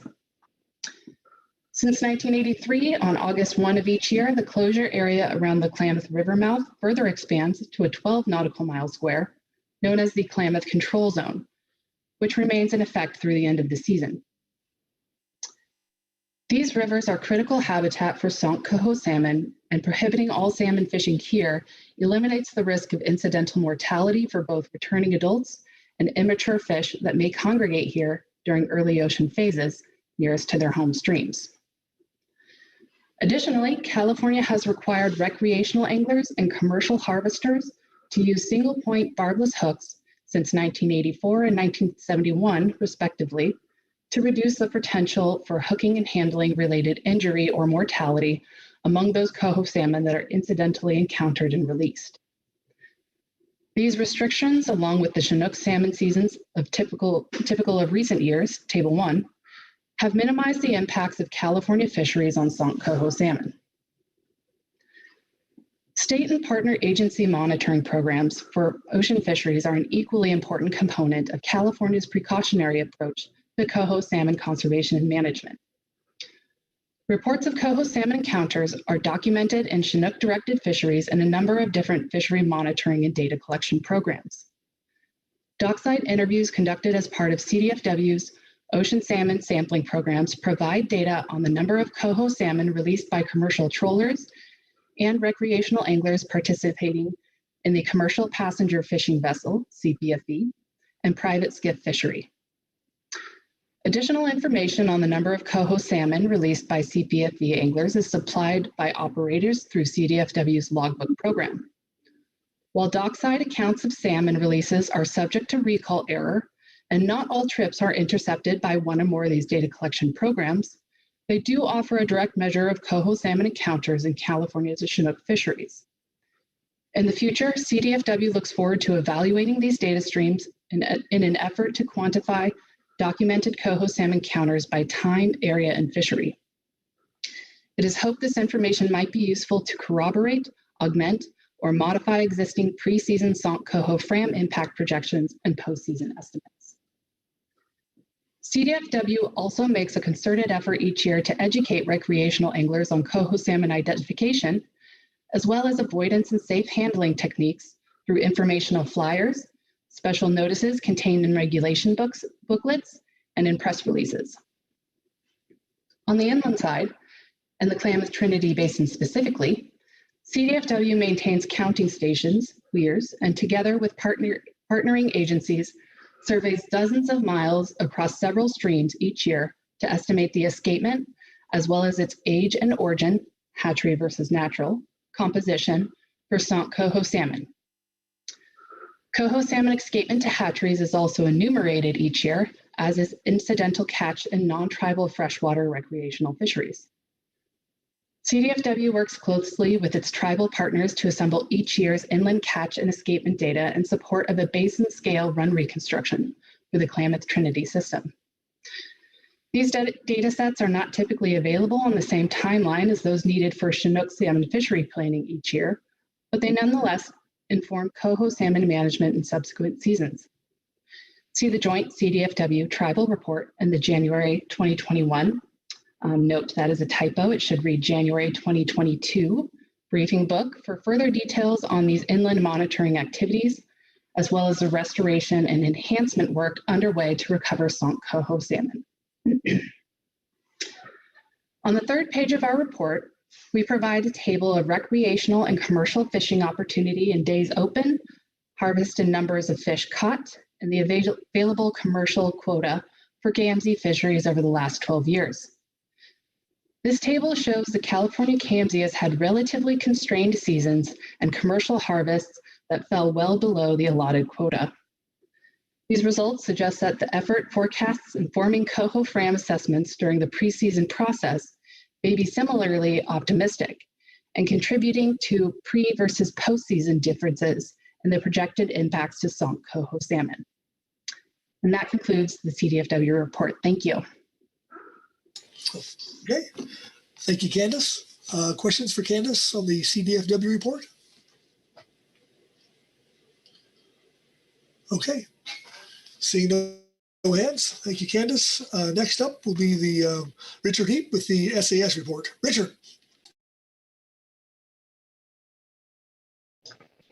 Good morning, Mr. Vice Chair. Thank you very much. I'll be reading the Salmon Advisory Subpanel report on Southern Oregon, Northern California Coastal Coho Harvest Control Rule Final Action. It's agenda item B1A, Supplemental SAS Report. The Salmon Advisory Subpanel met January 20th, 2022 to revisit the Harvest Control Rule for Southern Oregon, Northern California Coho.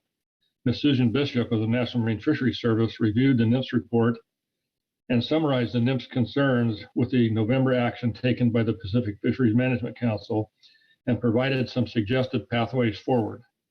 The SAS also reviewed the report submitted by the California Department of Fish and Wildlife and the joint report from CDFW and the tribal co-managers. Both reports illuminate the considerable work that has been done in the Trinity watershed to enhance habitat for salmonids, to provide regulatory protections for both coho and California, and the joint report describes a suite of actions intended to improve hatchery broodstock selection and changes to coho collection and monitoring actions.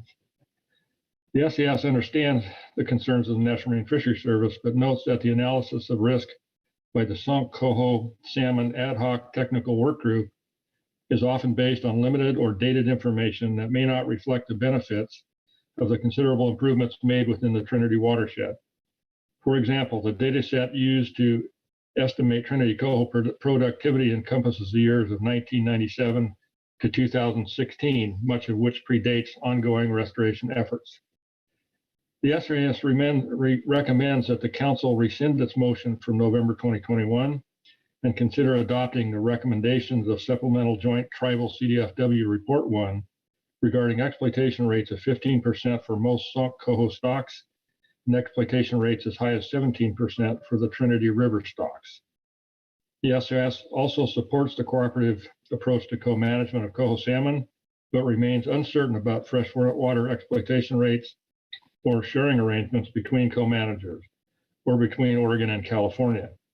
That uncertainty impinges on our ability to fully understand the true extent of impacts to ocean fisheries. The SAS wants to reiterate our feelings that this process has been compressed, that a full review of the effects of the considerable habitat improvements have not been included in the risk assessment, and that removal of the Klamath River dams will undoubtedly have significant impacts to all fish species in the Klamath River. The SAS requests that the National Marine Fisheries Service review the exploitation rates for sunk coho at a minimum of every 5 years. That concludes our report. Okay, thank you, Richard. Questions for Richard on the SAS report? Okay, seeing no hands. Thanks, Rich. Next up will be the STT report and Michael Farrell. Mike? Thank you, Mr. Vice Chair, council members. I'll be referring to agenda item B1A, Supplemental STT Report 1. This is the STT report on sunk coho harvest control rule final action. The salmon technical team has followed the progress of the ad hoc Southern Oregon, Northern California coho work group and the council actions leading up to the January 2022 emergency meeting. In a prior statement, the STT noted that a total exploitation rate control rule for sunk coho would represent a different management approach than the ocean-only exploitation rate limit in place for prior years. The STT has considered the technical aspects of calculating a total exploitation rate and has concluded that it can conduct the necessary analysis for preseason salmon process and postseason evaluation. For the preseason salmon assessment process, it is our understanding that projected freshwater exploitation rates will be provided to the STT by the state and tribal co-managers for Klamath Basin fisheries and by the state of Oregon for Rogue Basin fisheries. The STT requests that these terminal fishery inputs be made available prior to the start of the March council meeting each year. The STT anticipates that discussions with co-managers may be necessary prior to the March council meetings to help ensure that terminal exploitation rates will be properly paired with ocean exploitation rates when calculating total exploitation rates for San Coho populations and aggregates. And that concludes our statement. Thank you, Mike. Questions for Mike on the STT report? Marcy Remco. Marcy? Yeah, thank you, Mr. Vice Chair. Thank you, Michael. Just a question on your second paragraph. You state that the STT has considered the technical aspects of calculating a total ER, and you've concluded that you can conduct the necessary analysis for pre-season. And I'm wondering if you had a chance to review the joint co-manager report from California and the proposal there to essentially utilize a two-prong HCR approach, where there would be a total ER that would apply for 37 of the 40 sunk populations of 15%, and then a slightly different HCR with an ER cap of 17% for the 3 Trinity River populations. So I'm wondering if your statement considered that proposal, and if in fact you would be able to conduct the necessary analysis for the preseason salmon process with such a two-prong HCR. Well, thank you, Ms. Yaremko, for the question. The STT did discuss this recently, and we feel that would have no problem doing that. Essentially, we it would be some more reporting in preseason report 2 and 3 because we have to report on different populations or population aggregates, and which potentially may have different exploitation rate limits. But we don't see a technical issue with doing the preseason or postseason assessment under the conditions you described. Thank you. Thank you, Marcy. Chair Grolnick, Mark? Thank you, Vice Chair Pettinger. And thanks for the statement, Dr. O'Farrell. You reference here calculating or, pairing these freshwater exploitation rate, terminal exploitation rates along with ocean exploitation rates. And my question refers to the latter. One way or another, it appears that the allowable ocean exploitation rate will likely significantly decrease, which, calls into question, are we using an appropriate model to calculate those ocean exploitation rates? And some of these issues have been discussed, and I guess maybe later during council discussion, they'll be covered in more detail. But what is the STT's ability or willingness, however you want to phrase it, to re-examine the FRAM model with regard to Chinook fisheries in California?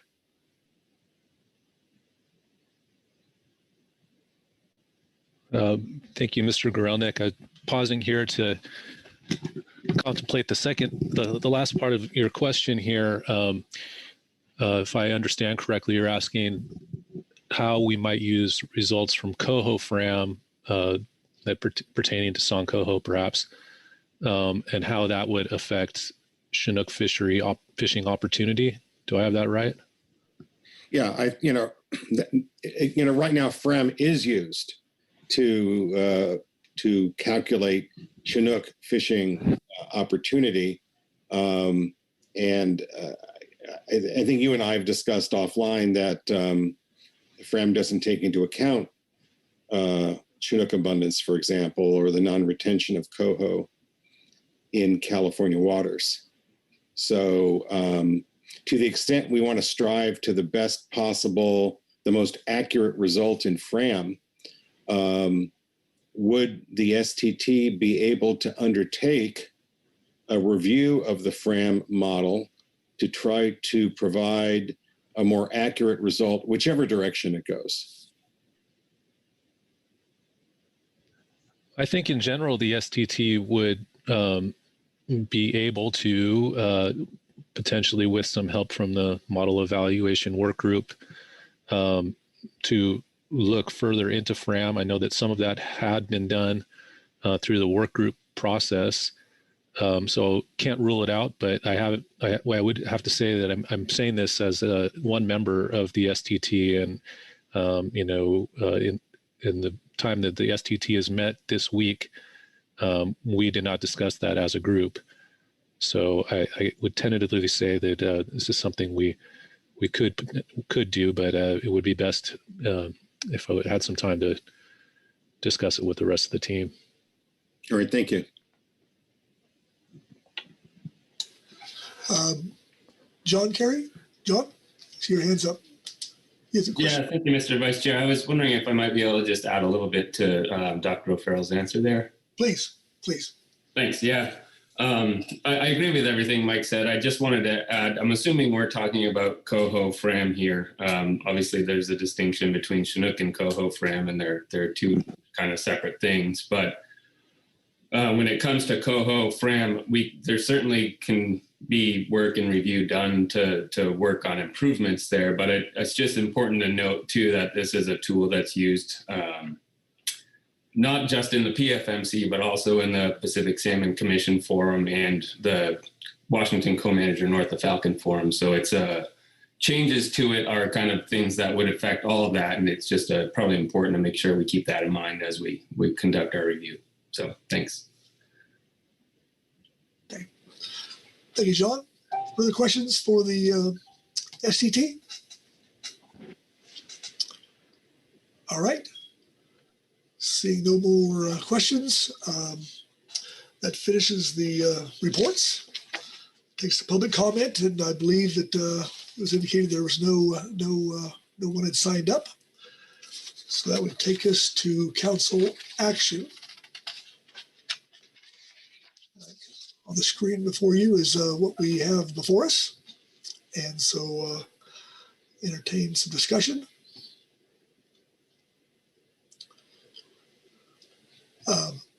Chair Grovick, Mark. Yeah, now that we're in council discussion, I know that there's going to be some motions coming forward on on this agenda item. I just wanted to emphasize for the council that Chinook fisheries in California can and could be restricted by the outputs of the coho FRAM model that does not take into account, apparently, I don't know all the details, but this is something that I would like to ensure that it gets looked at thoroughly. One, does not take into account fully the lack of a coho fishery in California, because all the base data is back from when there was a coho fishery here, which, as the report indicates, has been decades in the past. Secondly, my understanding from speaking to folks who know about the coho FRAM is that impacts on any particular coho stock are influenced by two factors. One, obviously, effort, but the other is the proportion of that stock amongst the other coho stocks. And so, speaking specifically to San Coho, when there are a lot of other coho around, that tends to drive impact rates down, which is intuitive and makes sense. The problem is that it doesn't look at, I assume the premise to that is your likelihood of intercepting one of that stock is reduced as it forms a smaller proportion of the overall mixed stock fishery. The problem is it doesn't take into account the existence of Chinook. which are also present in this mixed stock fishery. And in California, where we do not target or retain coho, we will see sonk coho impacts increase counterintuitively when there are more Chinook. And that, maybe that's justifiable, but it is counterintuitive. And it's something that I would like to see the STT and the model evaluation workshop look into that. So basically 2 points. One, are we fully taking into account the lack of a coho fishery, the lack of coho targeting in ocean fisheries? And two, are we fully taking into account the proportion of the sonk coho stock in this larger mixed stock fishery, which should, in my view anyway, include all salmonids that may be encountered. So I just throw that out there for discussion now, or just lay a marker down for later when it comes time, perhaps for a motion. Okay. Thank you, Mark. I saw a hand up there for a second, Chris's, but it's down now. So, and Ryan Wolf, right? Yeah, thanks, Mr. Vice Chair. I just kind of wonder, on a process perspective, how do you want to handle this? I appreciate the points just raised by Chair Grelnick. I do think some discussion or any potential actions or directions to the STT is something worthy of discussion here. But we also have a number of other actions, and you've got listed here. And I do have some comments on a number of the reports that have been presented, and in particular on what a new harvest control rule might look like. But of course, I'm wondering if it's more relevant to try and address the first bullet here, as currently we have an existing action, and therefore I'm not sure if you want to address that issue first before we start discussing what a potential alternate action might be. Oh, Ryan, I think that Chris has his hand up below you there, and I think that he may take care of that. Chris? Well, I guess I would ask if there's more, before I go down that road, if there's some discussion relative to Mr. Wolf's point necessary before some action is tabled. I mean, I'm just open the floor for people to get their thoughts out now, and then before we go through it. But I'm perfectly, I'm willing to do what the council wants to go to. I see Marcy has her. Had her hand up below you, but now Mark does. So I would say that before you move forward here, Mark, do you have something to add? Yeah, I was just going to say, I think that what Ryan was alluding to is that before we can have a meaningful discussion on a new harvest control rule, we need to clear the decks of the old harvest control rule that was adopted in November. I think that's what Mr. Wolf was referring to.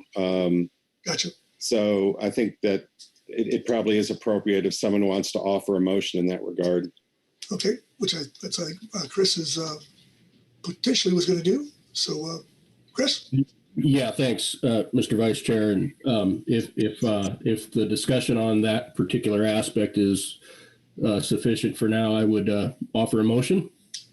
Okay. And I have not sent it in writing, but I believe it's simple enough that I apologize for that, Sandra and Chris, but I move to rescind the action adopted by the council under agenda F3 at its November 2021 meeting.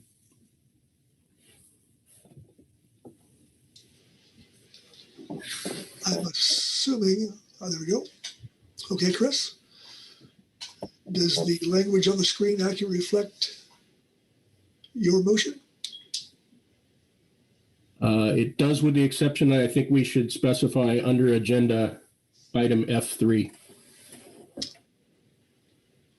Okay, there we go. That accurately reflects my motion. Okay, and I see Virgil Moore's hand came up below Mark's, so I'm assuming that's the second, I believe. Okay. Okay, Chris, you want to speak to your motion? Very briefly, I think we've talked about this a fair bit. The reason for rescinding it so that we can clear the decks and begin discussion on an alternative. I'm not going to belabor that, so no, I don't have a whole lot to say. Thanks on that. Very good. Thank you, Chris. Further discussion?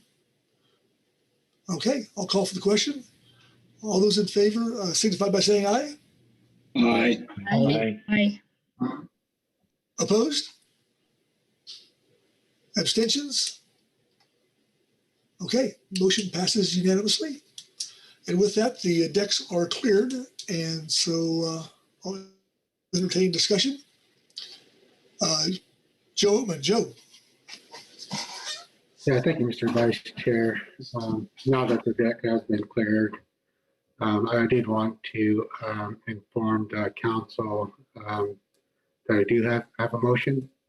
I know previous to clearing the deck, there was a comment regarding, consideration of what a potential new harvest control rule might be, and have something to offer in that regard.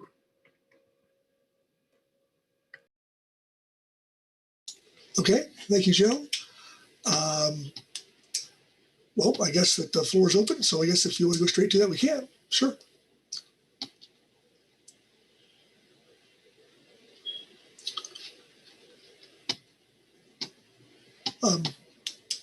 I see a second. Well, let's hold off here. Phil, see if your hand come up there a couple times. Yeah, well, I'm just, I know prior to Mr. Oatman's comments about having a motion to put before the council, Mr. Wolf indicated that he had some comments to make, and I thought his intent was to make those prior to a motion being tabled for consideration. So I just good point. wanted to ask that. That's probably okay. But, fair enough then. Okay, my apologies. With that, Ryan. Yeah, thank you, Mr. Vice Chair, and thanks, Phil. I didn't get my hand back up fast enough. I did want to offer some remarks to facilitate discussion, well, hopefully before we got to motions here. So I appreciate the opportunity to do so. So appreciate the discussion that we've had this morning on all the various reports. I don't think it will be any surprise, NIMS's view on this subject, but I wanted to offer a number of things. I mean, we have over several council meetings highlighted this ESU's poor stock status, its declining abundance, its poor outlook in the foreseeable future. In Salmon coho salmon stocks are generally in poorer status relative to other coastal coho populations. Monitoring is limited on the majority of the ESU, which results in limited and highly uncertain data on which to assess risk to survival and recovery. The limited data and the greater uncertainty indicate a precautionary approach for the management of salmon coho is warranted. Although the data are limited, the working group assessment, we believe, represents the best available science at this time to guide us in assessing risk while minimizing adverse impacts on the fisheries and exercise of tribal fishing, and that's our collective foundational approach. NIMS disagrees that the working group risk assessment provides an excessively poor assumption of productivity.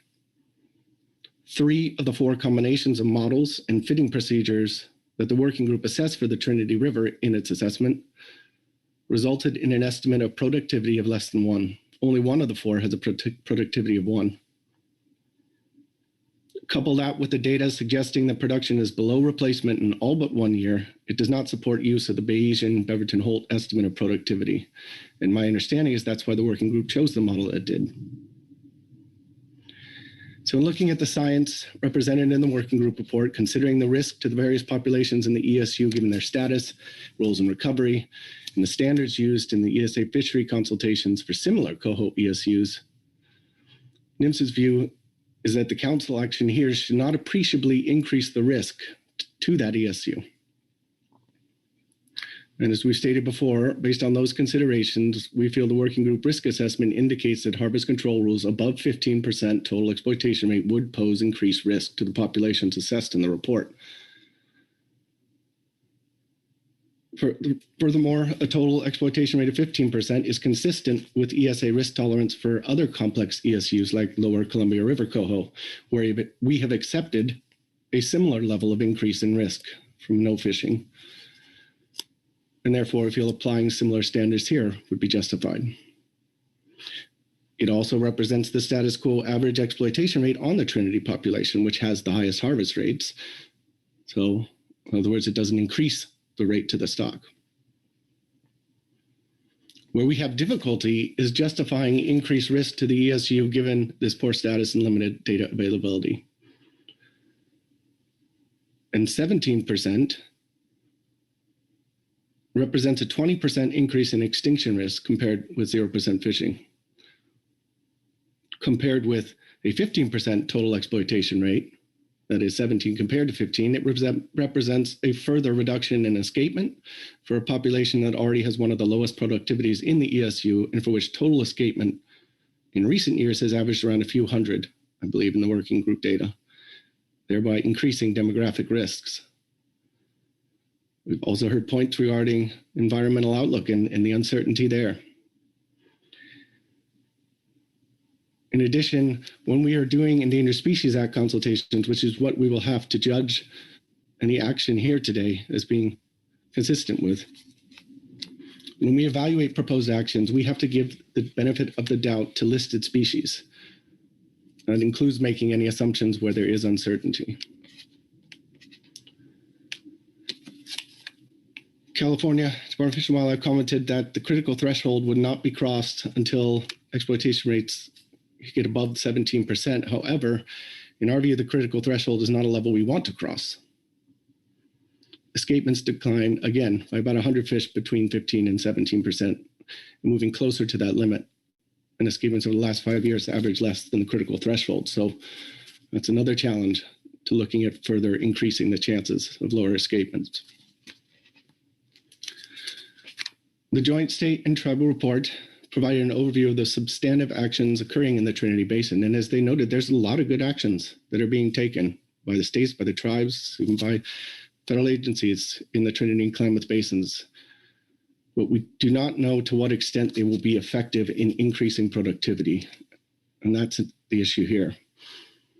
Ecological systems are complicated, however, and what we think should happen doesn't always pan out. So we need some level of certainty in implementation, and we need to show the projects are working or the technical analysis supports the probability of a positive change. We can't just say we think that it will be the case. And I recognize many of the actions in the reports we received today are already in place, and others may not be reasonably certain to improve productivity of some cohorts to justify an increase. Also note that the information in the reports provided today and the responses to council questions indicate that a number of the projects may take another 8 to 10 years to implement, and benefits from many of the actions may not be realized for a decade or two. So actions that NIMS might consider to mitigate increases in risk to listed species, they have to get over the bar of reasonably certain to occur. That would mean detailed project descriptions, for example, commitments and identified resources for implementation, realistic and general timelines. The actions cited here for improvements in infrastructure, for hatchery practices, supplementation, these are all intriguing, but probably only the first two of the actions listed in that joint report seem like they're certain enough for us to consider in our evaluation of this action. So given all of these sets of circumstances, this is just not comfortable with an exploitation rate of 17% as proposed by the quote managers. For all the reasons I just outlined, we feel it's hard to justify that additional risk in the short term, especially when beneficial actions as presented may not be implemented for several years or the benefits occurring even longer than that. Thank you, Mr. Vice Chair. Okay, thank you, Ryan. Further discussion? Oh, okay, I see Joe. Joe. Yeah, thank you, Mr. Vice Chair. And I just want to provide perspective as the council member representing the tribes. So what the council is probably not, aware of is the amount of discussions that have occurred since the November meeting. I think the tribes have certainly made it their priority to try and come up with something that they think can work for them.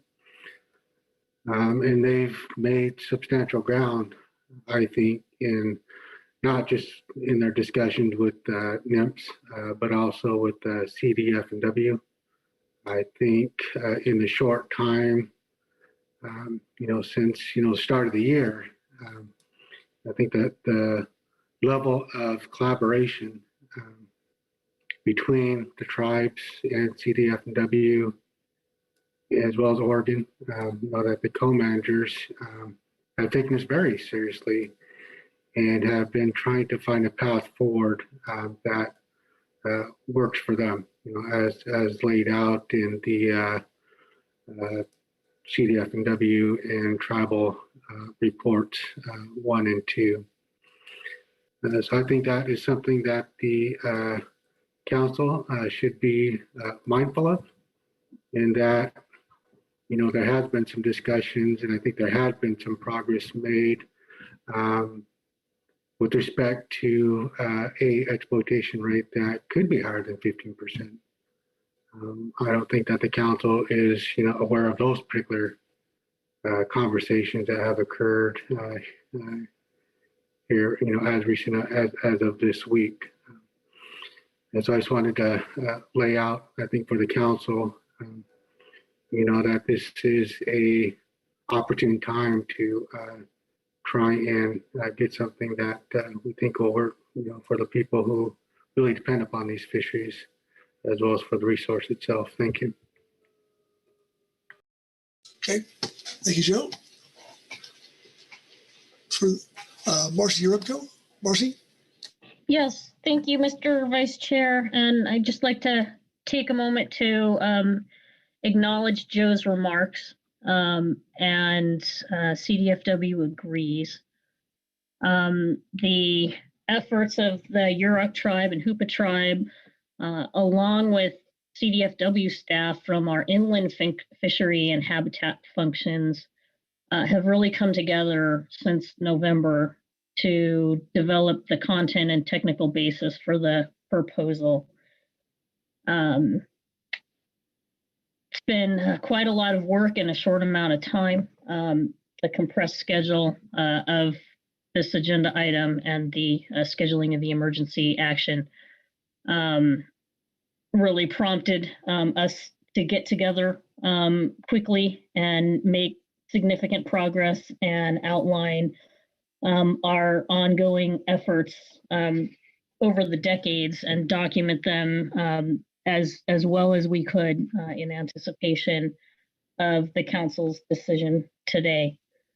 I'd also like to thank National Marine Fisheries Service and Ryan and Susan and Jeremy in particular for the time spent engaging with the co-managers over the last several weeks.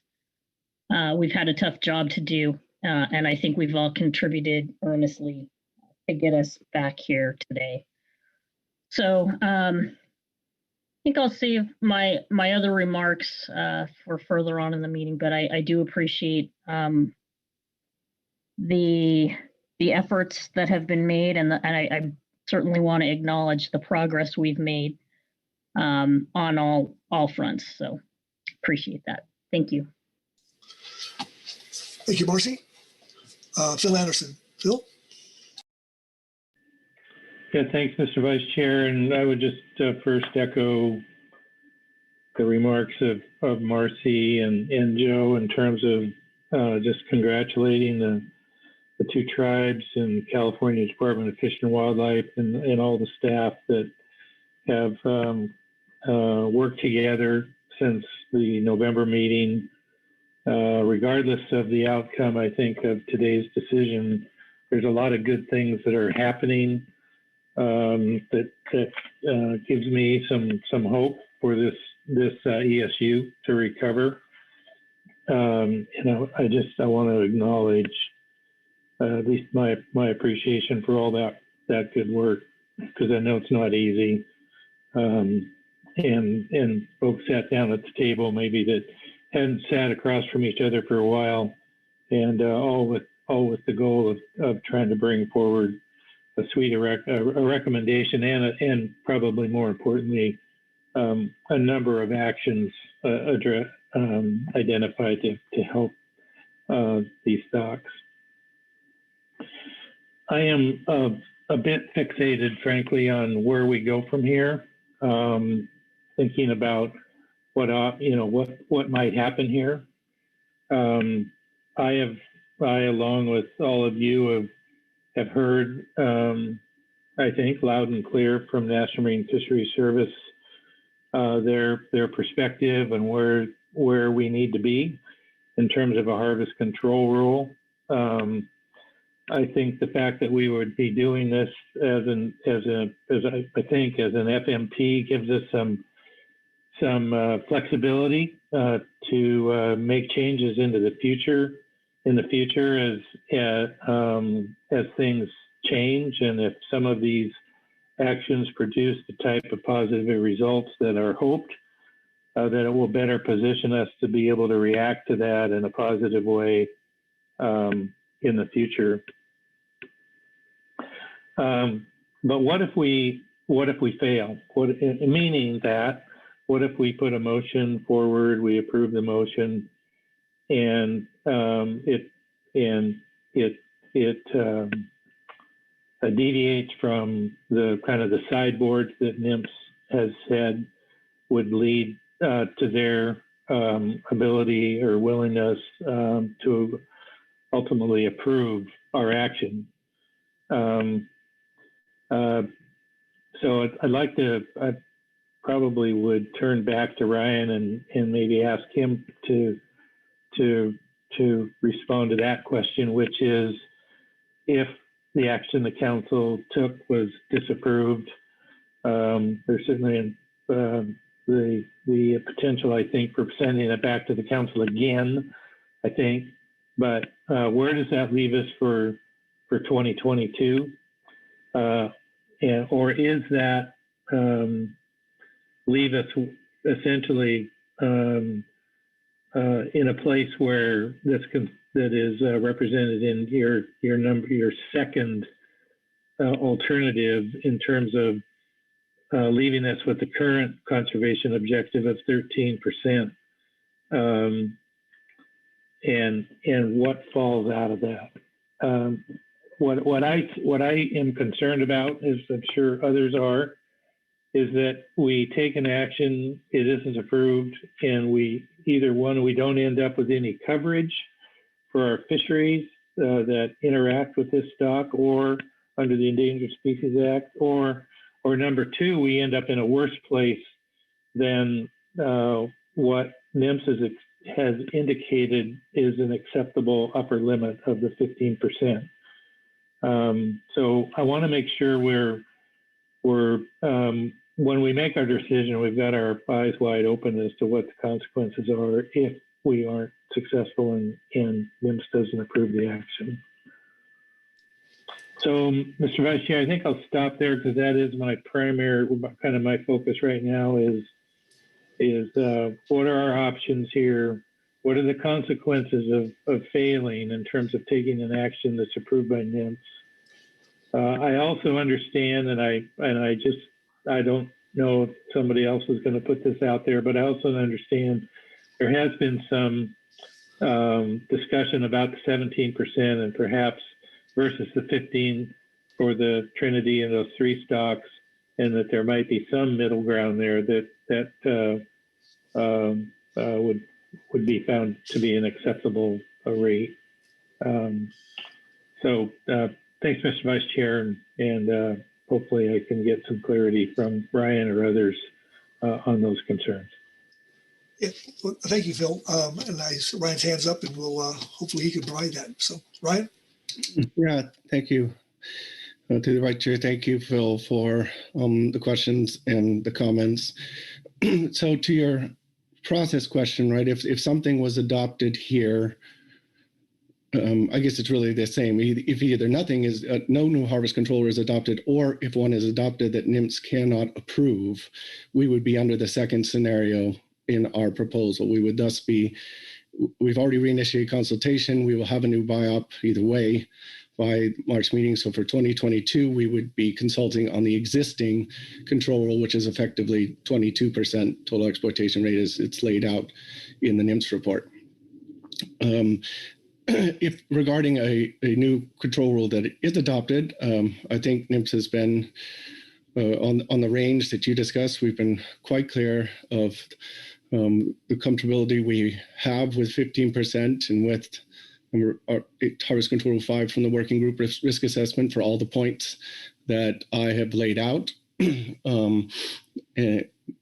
That would be something for a number of those reasons. We, of course, being pre-decisional, thinks that we could approve and support. You're right, and I do want to also acknowledge all of the earlier comments. I really appreciate and echo the collaboration and at least coordination and discussions that have happened over the short period of time between the November meeting and this meeting. Between all the co-managers amongst themselves with NIMS as a group. I think all of the reports and the information we heard today, while I explain the challenges of incorporating those from an ESA consultation perspective, I don't want that to be perceived that NIMS is not supportive of the effort, the initiatives, and the intent and the actions that have been described. And like I said in my comments, I do think there are some of those that we feel, especially with the information provided, that could be considered reasonably certain to occur and therefore incorporated in the consultation. So therefore, those actions that we can incorporate in combination with the comprehensive framework and the collaborative co-managers planning that Joe referred to, they might allow for a small incremental increase in risk over 15%, but I think I was clear in my other remarks that it would not be as much as the co-managers are proposing all the way to 17%. So I hope that answers your question. Okay, thank you, Ryan. Further discussion? Pete Hassemer. Pete? Thanks, Mr. Vice Chair. And maybe I'll start off by saying I'll just jump on the coattails of Phil there and recognizing the efforts, the collaborative efforts, discussion, and all the efforts going on in the basin to improve the status of San Coho and specifically the Trinity stocks there. And I did have similar questions regarding pathways as to what Phil had just asked. Maybe a follow-up to that is that one possible scenario, and it's probably what you laid out, Ryan, is and this I think culminates in a question for Ryan here, is that under the NIMS pathway one, if analysis hasn't been done yet, but if the council action were a total exploitation rate of 15% and NIMS went through and assuming there would be a no jeopardy decision on that and there would be a buy-up to cover the fishery. But as Ryan was explaining, under scenario 2, if there's no recommendation to the council, then they just reinitiate consultation on the existing, which is the 22% total exploitation rate. Or if the council recommendation, what I'm hearing, is 17%, where the question is if NIMS gets to a jeopardy determination when they're consulting on the buy-up that results from whatever harvest rate is proposed.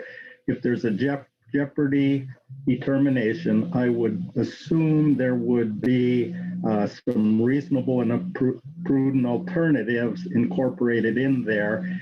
And the question then is, over the long term, considering the management flexibility of the council in the long term, how does a jeopardy determination and management under a buy-up with reasonable and prudent alternatives affect the council's ability to make management decisions, specifically on the ocean fishery part, but does that impact the council's ability to manage, or is it more ESA driven because of the listing status and the consultation that the management comes down to between them and the co-managers in this case? So I hope that makes sense, but I'm asking that question of Ryan of what the impacts are to the council's management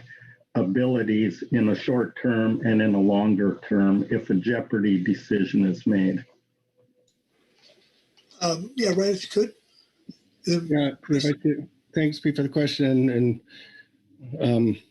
if I'm not getting this correctly, or maybe General Counsel can help me out here, but I think what would happen, and I probably should have clarified this, is if either way, if there was no in scenario 2, or if we disapproved and you resulted in a biological opinion that concluded jeopardy, you're right, we would have a reasonable and prudent alternative that the council would have to manage to and implement in 2022. So it would not only have a short-term impact, but also long-term, unless the council would then potentially need to address that, either manage to the RPA or take up future agenda items, I would imagine, to come up with a new action that is consistent.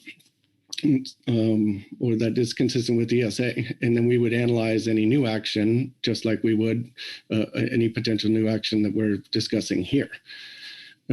So that's at least my general understanding of what would happen in the case of a jeopardy biological opinion. And I hope that gets to your question. And maybe Sheila has something to add.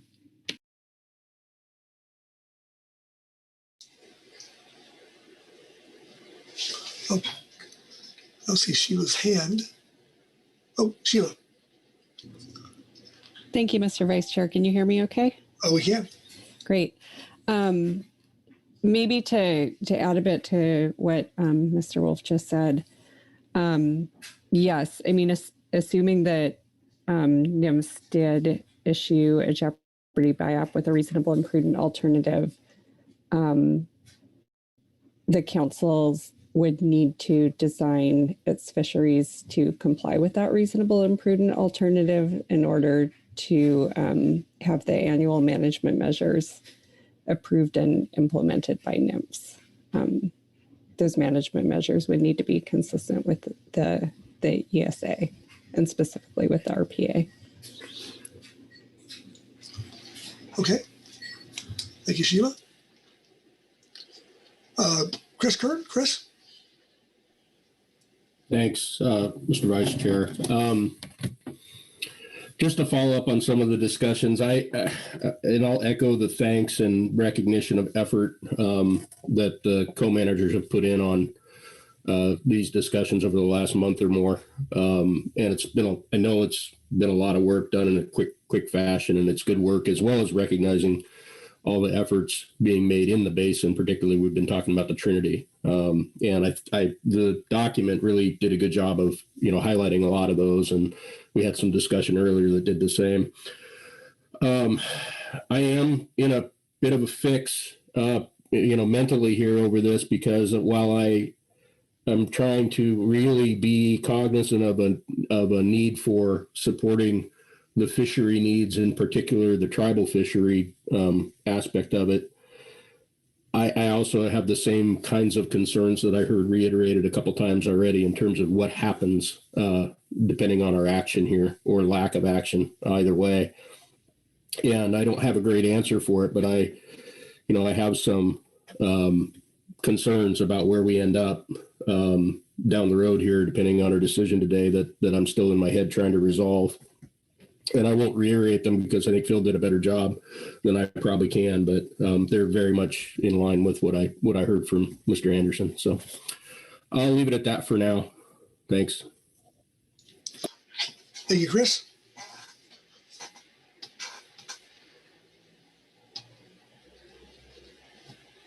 Further discussions? Virgil Moore. Virgil. Thank you, Mr. Chair.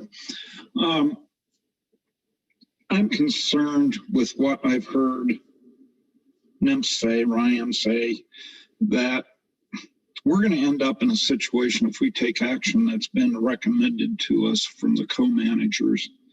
NIMS is going to get hauled into court, and then we're going to be in a situation where, using what we already have heard NIMS say against what we've got, we're going to ask a judge to decide this. I'm very concerned about not taking the more conservative approach that NIMS recommends to avoid our management getting hauled into court.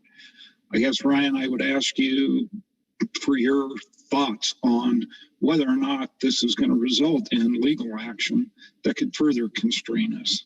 Thanks.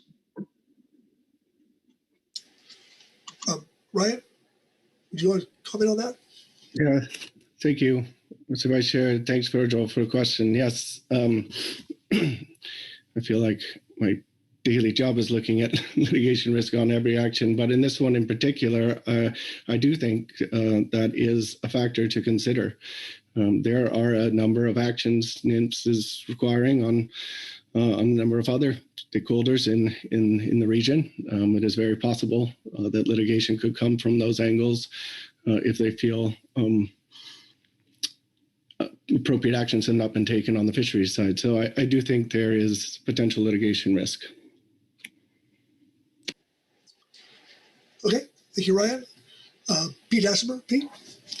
Well, thanks, Mr. Chair. I did have one more question. And again, this is for NIMS and maybe General Counsel, if they could address it, because of my unfamiliarity of application of some of the national standards here. I just want to understand, relative to any decision we might make, that it is consistent with that. And I was looking at National Standard 3 management units, which the short part of that is, to the extent practicable, an individual stock of fish shall be managed as a unit throughout its range. So does that apply in this situation? Because in, I think it was the joint report, or maybe a couple of the reports, the request was for an exception to allow a different harvest rate for the Trinity stock. So asking for an exception is a deviation from some rule or principle there. And in this case, before I were to vote on something that allowed a different harvest rate for one stock versus the rest of the complex there, that NIMS is comfortable that, yes, this fits within the guidelines of National Standard 3, if that applies in this case. And it would be it would be something reasonable for the council to recommend different harvest rates for two groups of the unit there. So thank you. Okay. Pete, thank you, Matt. And Ryan?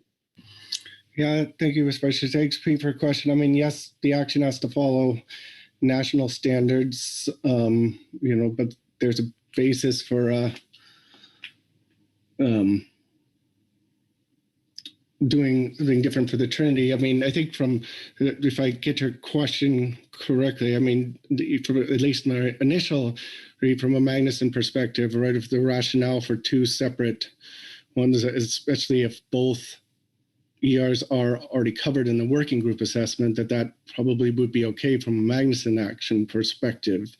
But keep in mind, a lot of NIMS concerns that we've raised is whether or not we can approve this, not just based as a Magnuson action in the national standards, but whether it is consistent with other applicable laws and the ESA. And if we don't feel it will be supported through an ESA consultation, or will end up jeopardizing the existence of the species, that would be not consistent with other applicable laws, even if it was consistent as a Magnuson action. And I'll stop there unless General Counsel wants to add or correct, but that's my understanding. Okay, thanks, Ryan. Okay.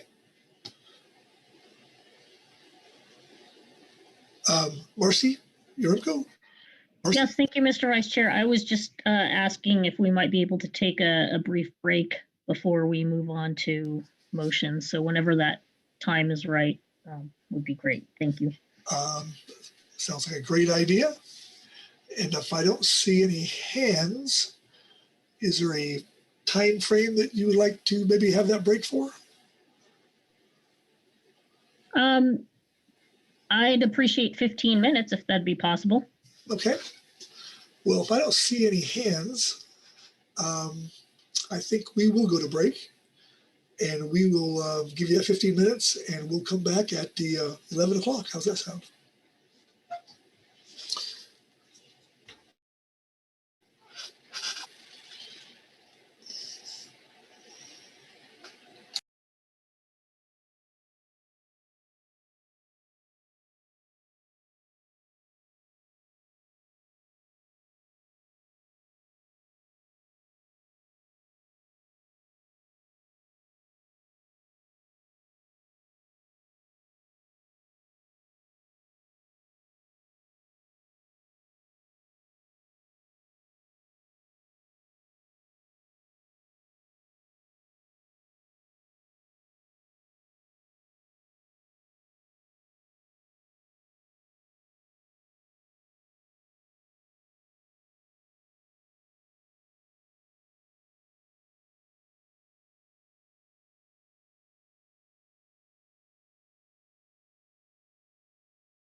Okay, welcome back, everyone. It's 11 o'clock, and a 15-minute break here so hopefully some resolution is coming forthwith.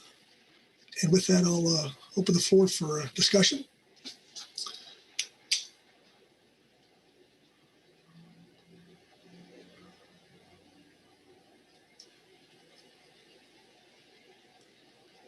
Or do we need more time?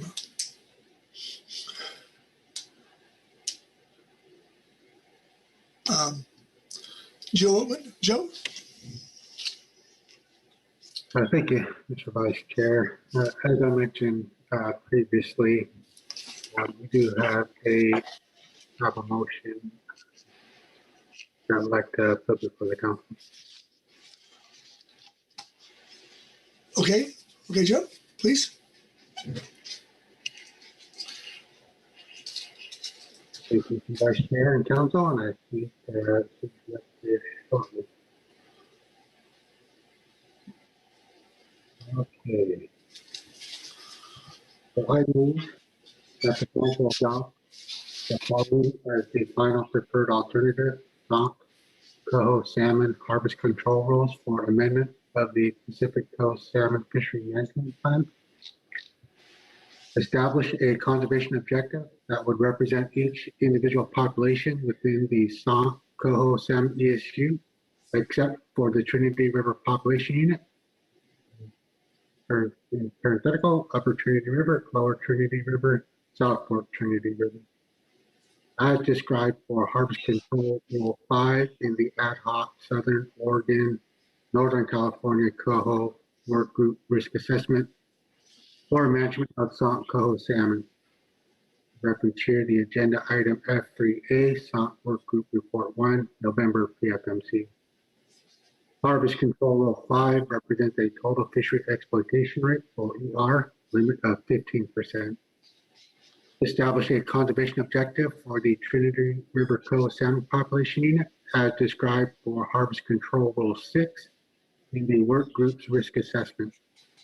Harvest Control Rule 6 represents a total fishery ER limit of 16%. Both harvest control rules encompass all ocean and inland sources of fishery mortality, including landed and non-landed mortality of age 3 adult SONC Coho salmon in any individual year. Further, during its annual salmon preseason planning process, the council would plan ocean fisheries using the Coho Fishery Regulation Assessment Model, or GRAM, so that when combined with freshwater ERs, the preseason projected total ER does not exceed the applicable harvest control rule described previously in this motion. The in-river ER population unit specific inputs will be determined using projections provided by co-managing agencies. Post-season exploitation rates for SONC Coho salmon would be estimated for each year once available post-season harvest and abundance estimates become available. Coho-directed fisheries and coho retention and Chinook-directed fisheries will remain prohibited in the exclusive West California. Okay, thank you, Joe. Does the language on the screen accurately reflect your motion? It does, Mr. Vice Chair. Very good. Seconded by Marcy Rimko, I believe. Thank you, Marcy. Okay. Joe, you want to speak to your motion? Yes, thank you, Mr. Vice Chair, and thank you, Marcy, for the second. The co-managers greatly appreciate the discussions that took place with NIPS since the November meeting to try and arrive at a motion that we all could support. This has been a collaborative effort on trying to craft a motion leading up to today's meeting. We acknowledge in recent discussions a NIPS proposal and support for an approach of adopting a 15% total AR for all SONC populations, with the exception of the Trinity population, for a total AR of 16%. The Trinity River stock typically receives more harvest impacts than the rest of the SONC Coho salmon ESU populations, owing to its more interior location and the sequence of ocean and in-river fisheries, both tribal and non-tribal. The diversity of fisheries impacting the Trinity stock require additional flexibility in a harvest control rule to ensure the needs of the fishers who are dependent on them are met. Developing a one-size-fits-all ESU-wide allowable impact rate based primarily on the Trinity River noted only 3 of the 440 sonk population may not be appropriate, especially given its extremely low productivity and high hatchery influence. The work group found that the exploitation rates below 20% on Trinity River sonk coho were not likely to push the population below their critical risk threshold, as was shown in NIMS's presentation at the September PFMC meeting. The increase in extinction risk on the 20-year horizon from a 15% ER to a 17% ER is only 2.5%. From a 16% to 17%, it is only a 0.9%. The work group found that the Trinity River population aggregate had one of the highest capacities among the sonk coho salmon populations that were assessed in the risk assessment, that capacity being equal to a little over 3,000 fish, meaning that incremental improvements in productivity should yield immediate gains in population viability. As was noted today, co-managers are working on a broad suite of ongoing and new recovery action, specifically designed to increase productivity of natural origin Trinity River sonk coho salmon. The Trinity River Restoration Program has completed 34 large-scale restoration projects on the main stem Trinity since 2005, as well as provided $500,000 annually since 2012 for tributary restoration projects, and is committed to continuing this work for the foreseeable future. The Trinity River Hatchery has an approved Hatchery Genetics Management Plan, or HGMP, which aims to reduce the negative impact of the hatchery program and to bolster the productivity of the natural population. The Hoopa Valley Tribe has an improved HGMP to operate a conservation hatchery intended to jumpstart naturally reproducing populations within the Hoopa Valley Reservation by seeding tributaries with artificially propagated juvenile coho. The Hoopa Valley Tribe operates a selective harvest weir with the intended purpose of removing surplus Trinity River hatchery origin coho from the Trinity River so that fewer hatchery strays wind up on natural spawning ground. The Yurok Tribe, in association with CDF&W, has been planting carcasses collected from the Trinity River hatchery spawning activities into tributaries with few natural returns to increase the distribution of marine-derived nutrients throughout the Trinity Basin. CDFW and the tribes have enacted numerous fisheries regulations and management actions aimed at reducing the take of sonk coho in their fisheries, including non-retention in sport and commercial fisheries, partial weekly closures of tribal net fisheries, and reduction of take limits of non-native species. CDF&W and tribes are committed to numerous research and monitoring projects aimed at understanding sonk coho salmon population dynamics and ecological interactions. CDF&W and tribes are committed to working together to implement additional monitoring and conservation action in the future with the aim of broadening our understanding of sonk coho salmon and increasing natural production throughout the Trinity River and beyond.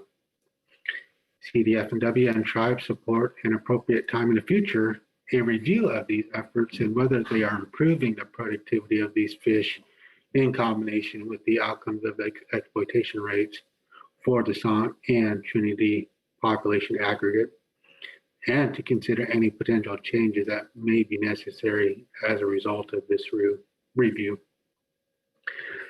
Next, it is important to address all relevant other applicable law, which includes federally recognized fishing rights of the 2 California tribes affected by this motion, the Yurok and Hoopa Valley tribes.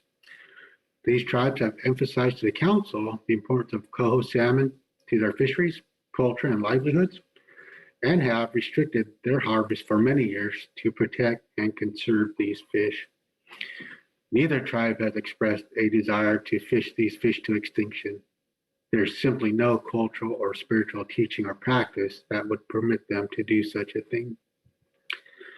It is important for this council to harmonize their MSA requirements with federally recognized fishing rights, recognizing that even these total exploitation rates do not fully meet the needs of the tribes. This motion would accomplish that, and to do so in a way that does not appreciably increase risk of extinction, while also providing the necessary flexibility for tribal and state fisheries for St. Coho salmon. Lastly, it is our expectation that the council will transmit this hybrid harvest control rule as an amendment to the SAM FMEP to NIMS for consideration. As noted by NIMS in their path forward, the NIMS Report 1, Agenda Item B1A, assuming the new action is sufficiently clear and supported by sufficient analysis, NIMS would consider whether to approve, disapprove, or partially approve the FMEP amendment with the new harvest control rule and evaluate the action for compliance with MSA and other applicable law.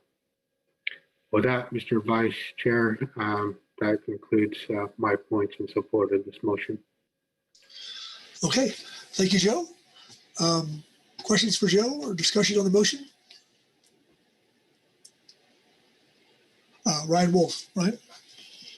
I don't have any questions, but I did want to thank Joe for the motion. I want to begin by expressing my sincere appreciation for the collaboration over the last couple of years on this issue. At least since I've been part of this process, this has been one of, if not the most challenging salmon tasks the council may have undertaken, which is saying a lot.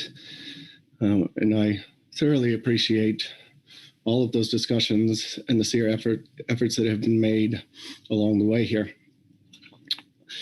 I also appreciate all of the rationale that Joe just gave to support this motion, and also what was in the reports that were provided today, providing an overview of all the substantive actions occurring in the Trinity Basin. As I noted earlier, NIMS does feel with those actions, at least the ones we can incorporate at this point, from a consultation perspective, in combination with this comprehensive framework and the collaborative co-managers planning that has been discussed, that it very well would allow for this small incremental increase in risk as this motion has.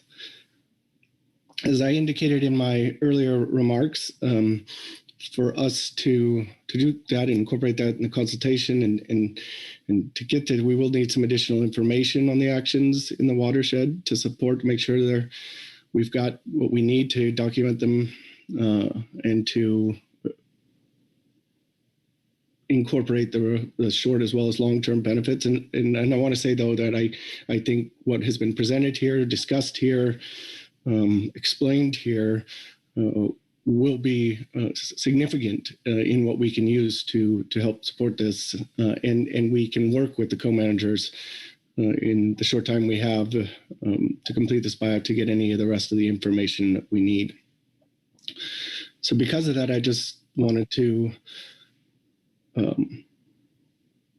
add NIMP's support to this motion. I will be supporting it.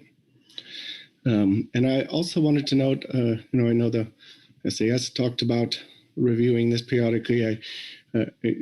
I see this action and this motion approved by NIMPS, and we get more information in the future, whether it directly supports revisiting this harvest control rule or gives us more certainty on some of these other actions to support any future consultation on a new action, that NIMS, of course, stands ready to be a part of those discussions, to facilitate in whatever way we can to help any additional discussions that might happen in the future.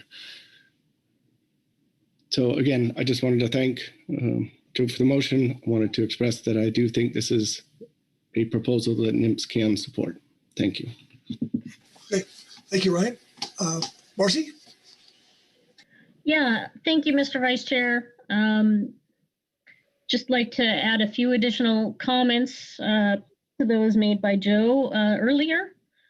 I want to say what a major step forward this motion is compared to the motion that we've now rescinded from the November action.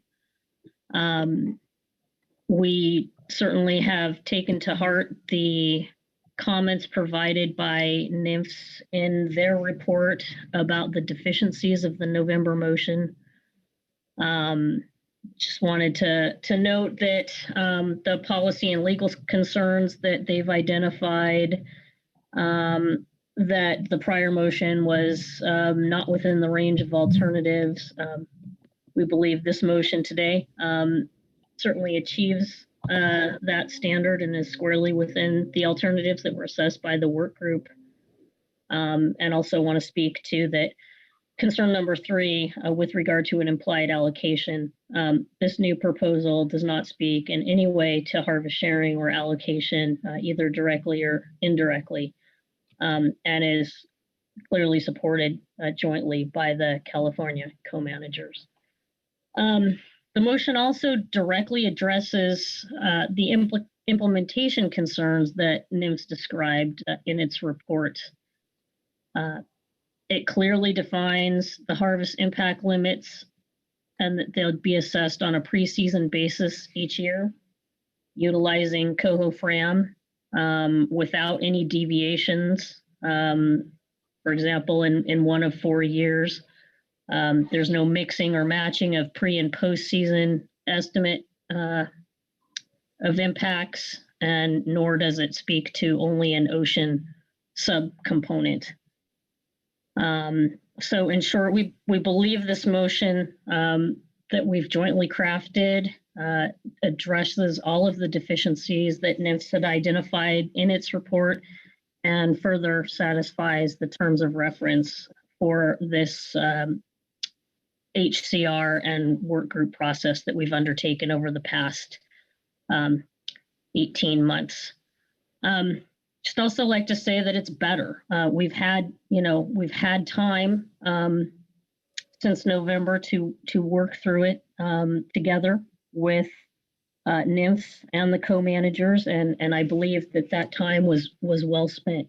I realize it's kind of an extension of the 18-month timeline that we had previously identified that would apply. And I also acknowledge that an action here in January does really put NIMFS in a tight spot with regard to getting everything completed in time for our pre-season activities that will commence here very, very shortly. So I know we're all in this together, and we all now are going to be quickly turning to our pre-season activities. But just want to acknowledge that this request for an emergency meeting and a reconsideration, I think was time well spent, and we've made tons of progress in this time. I also want to highlight a few things about the technical basis for the 2-tier motion that recognizes the uniqueness of the Trinity River population, along with the ongoing efforts within the basin aimed at boosting the productivity and capacity for these fish within the larger ESU context. And as the second joint report highlights, a number of these actions are reasonably certain to occur. And so we really do appreciate NIMFS's acknowledgement of the efforts that we've made to put forward the content here in writing for consideration. I think we all collectively recognize that the populations in the Trinity are in need of help, and these actions are aimed at getting that help as soon as we can, and that much of the work has happened in the recent decade, and therefore may not be well captured in the data that the work group had at its disposal for conducting the risk assessment. Just want to acknowledge, I note Ryan's comments just a few moments ago about NIMS's willingness to consider revisions in the future as new data become available. And certainly we will continue our work with the co-managers on the sidelines. And when the time is right, we'll take you up on that offer. And we will, I think, be paying close attention to the progress as new data becomes available. Just also wanted to touch on the other arrangements that co-managers will be making into the future with regard to working under a total exploitation rate that combines both inland and ocean components under a single total harvest control rule.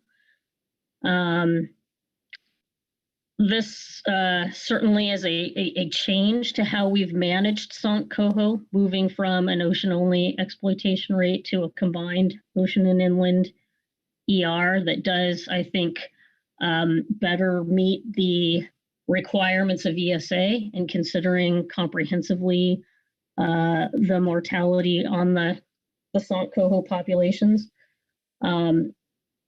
Noting that it is such a change from where we are today on a number of fronts, it will necessitate that the co-managers work together on harvest sharing, which is something that we haven't discussed yet much around the council table, but I just want to express our agency's commitment to that process and to working together with the co-managers on sharing arrangements, and some of those discussions will certainly be commencing here pretty quickly in light of the new guidance we expect to receive for March.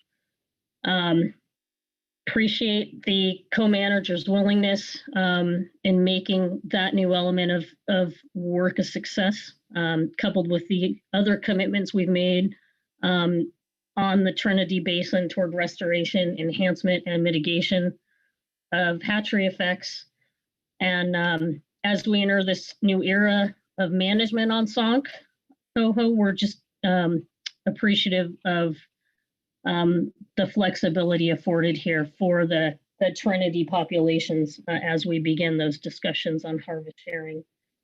Just the final thing I'll offer is that beyond adopting the motion today, we do still have work to do, and we expect more challenges to arise as we work toward implementing the new HCR. I want to acknowledge the SAS's report and their concern with clarity on how the implementation will roll out. I think there are some questions yet that remain unanswered, and time will tell how some of these things will work out. But I think we all also collectively are committed to the technical work that lies ahead to make sure that our assessment tools are doing a good job. And so just want to lend my support for the motion and note that it is a major step forward in the right direction, and there will be more to come. Thank you. Thank you, Marcy. Chris Kern. Chris? Thanks, Mr. Vice Chair. Just following on some of these comments, first of all, I appreciate all the work, and I recognize this is not, this motion doesn't reflect the initially preferred option by the co-manager, so I want to recognize that. I would have liked to have been able to support the direct request, but based on the further discussion that I'm not going to rehash, that was hard for me to do, but I can absolutely get behind this one.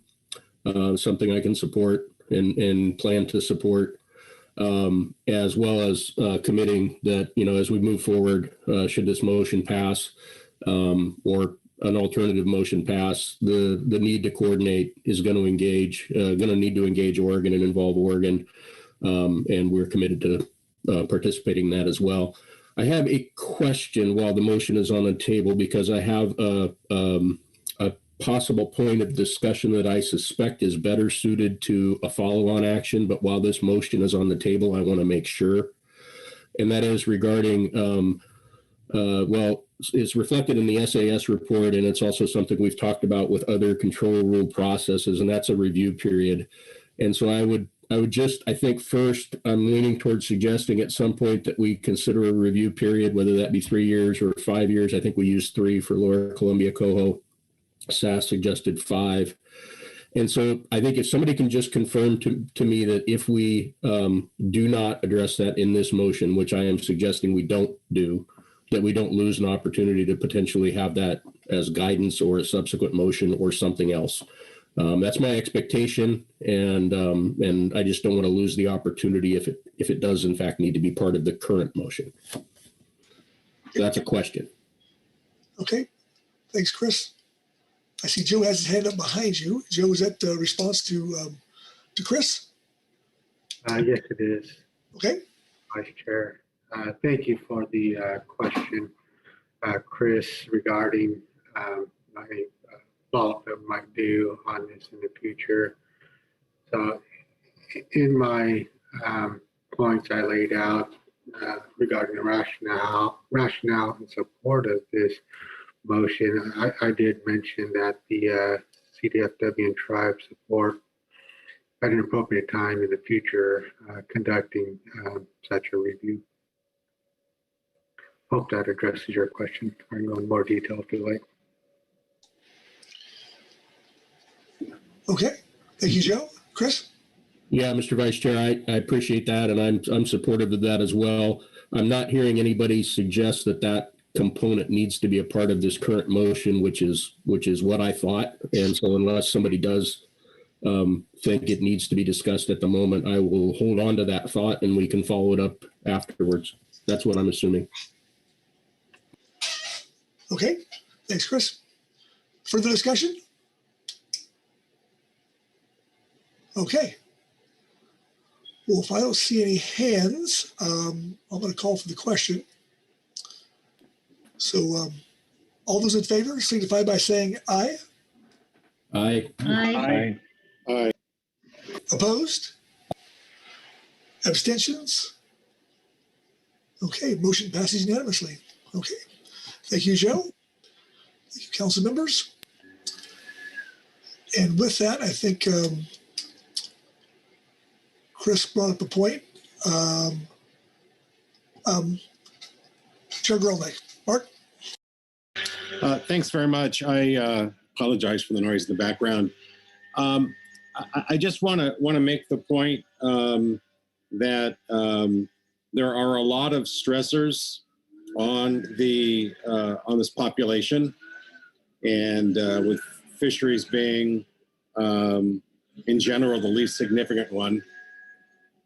And I would encourage NIMS to, and I know there are some efforts, but I think by we can only do so much on the fishery given our relatively minor role. And I certainly hope that the National Marine Fisheries Service will push on the primary stressors with as much determination as we've had here. But I am glad that we have a solution that has been unanimously supported, and we will go forward. I will have a motion, a further motion, but I've not yet sent it on to the council office. So, or maybe there'll be a motion coming from NIMS on this that having to do with consideration of future modeling. Okay, thank you, Mark. Okay, Chris Kern. Chris. Thanks, Mr. Vice Chair. Just following up on my comments a bit ago, because I think there may be something pending that this could go into conveniently. So if I might just offer a few thoughts on the review process. Part of the reason I wanted to bring it up, which is probably obvious, I mean, we've talked a fair bit about the actions already being undertaken and what their future fruit will bear, so to speak. And that, among other things, model uncertainty and a whole host of other things, to me, provide some good reason to have a expectation, whether that's in the form of a guidance or something, that there'll be a check back on this issue, which we have done in other harvest control rules. I think on the Lower Columbia Coho, we did it on a 3-year basis, if I'm not mistaken, which happens to match the life cycle. I'm neutral on whether it's 3, 4, 5 or something, but I see value in keeping it fresh, given the sensitivity and discussion we've had over some of those things, whether that be the population response or the modeling issues that have been discussed. So I'd be supportive of inserting that somewhere if somebody's working on a motion that would, or guidance that would conveniently host that. And I welcome any discussion on it if others feel differently, but just wanted to get that on the table. Okay. Thank you, Chris. See, Mark, you still have your hand up? Okay, Ryan. Yeah, thank you, Mr. Vice Chair. And so I do have a motion. I did want to come back to some potential direction to the STT. We talked about that at the very beginning a little bit. We also had some discussions with this amongst co-managers over the past few months, and it also follows up on the working group, which ended, as we know, recently. So perhaps, considering it sounds like there are some other actions in direction here that might be relevant or at least similar under this other additional request vein, maybe I could throw up the motion and see if others want to add to it or augment. I think that sounds like a wonderful idea. So please. Sandra, I think you have version 2.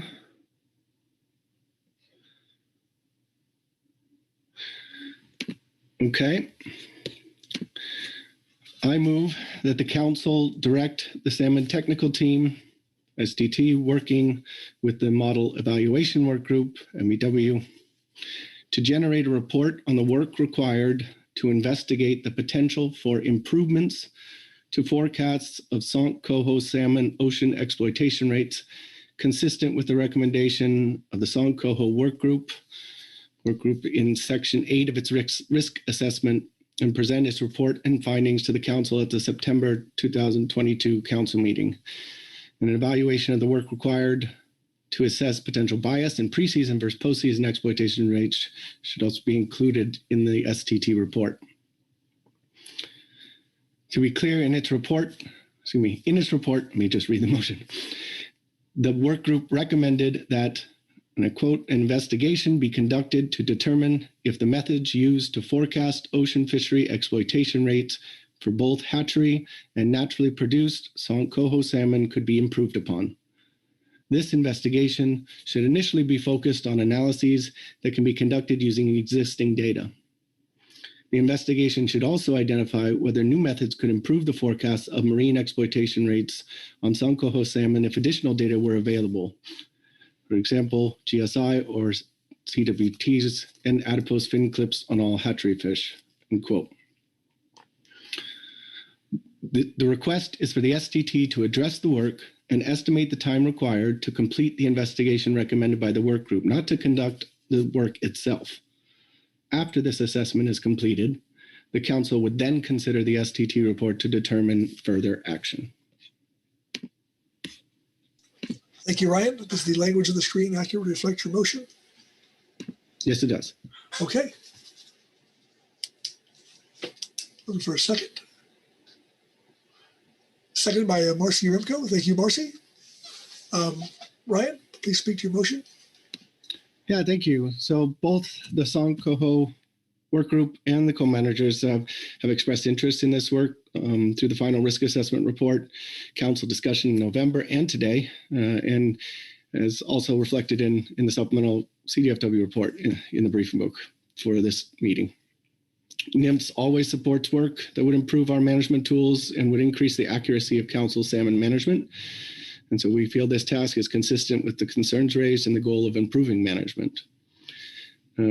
Did want to note, however, of course, council and agency resources are limited. There's a lot of competing priorities for our advisory bodies as well as ourselves. So it's important to understand what the work entails and to direct the work in the most efficient manner that achieves it.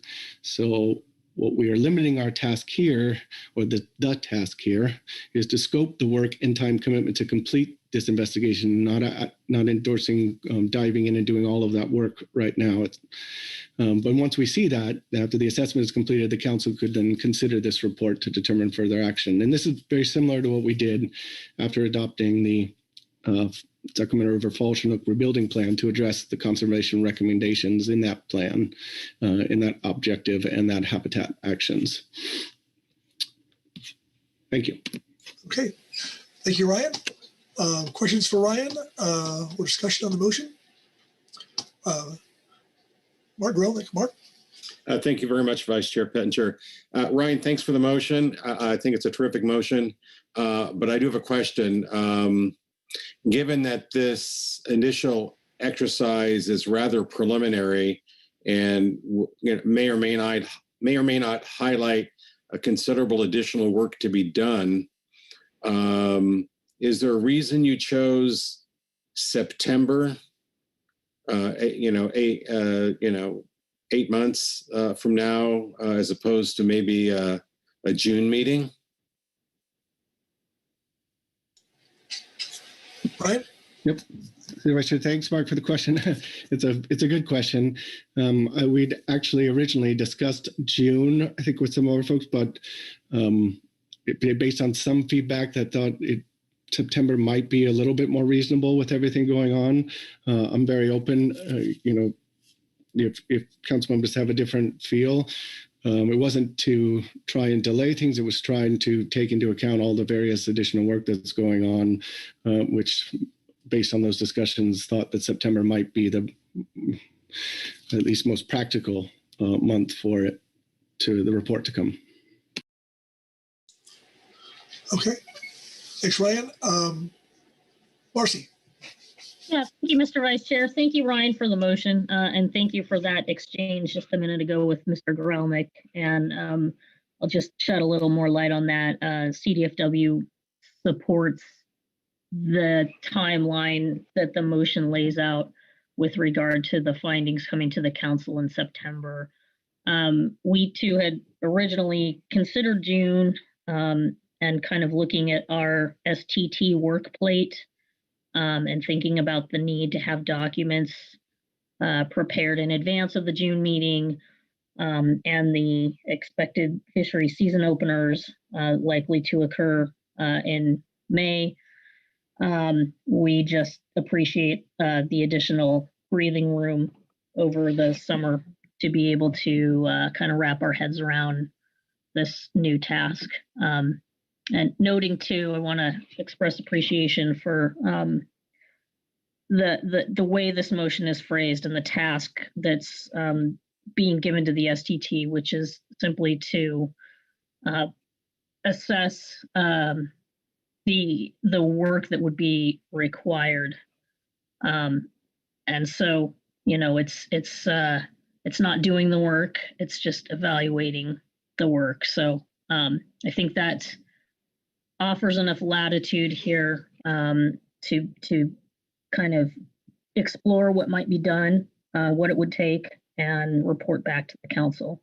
But I do want to speak to kind of the bigger need here, and want to support the motion just on its face for what it's doing. We have concerns with how Coho Fram estimates impacts in our California Chinook-only fisheries. The models are designed for fisheries that maybe are not California-centric. It is the tool we have. It's clearly the one that we'll be using with regard to evaluating our preseason projected impacts on Sant Coho. At this point in time, there is no other tool. But, we do have concerns from California about how well the model works with regard to estimating impacts on Sant Coho in California's Chinook fisheries, acknowledging that we have no allowed retention of coho in California's ocean or inland fisheries. So we had the work group take a look at this question back in September and brought us some additional information on the areas that are most impacted by the projected impacts. And clearly the California KMZ is one area where the impacts are projected to be highest, and these are in Chinook only fisheries.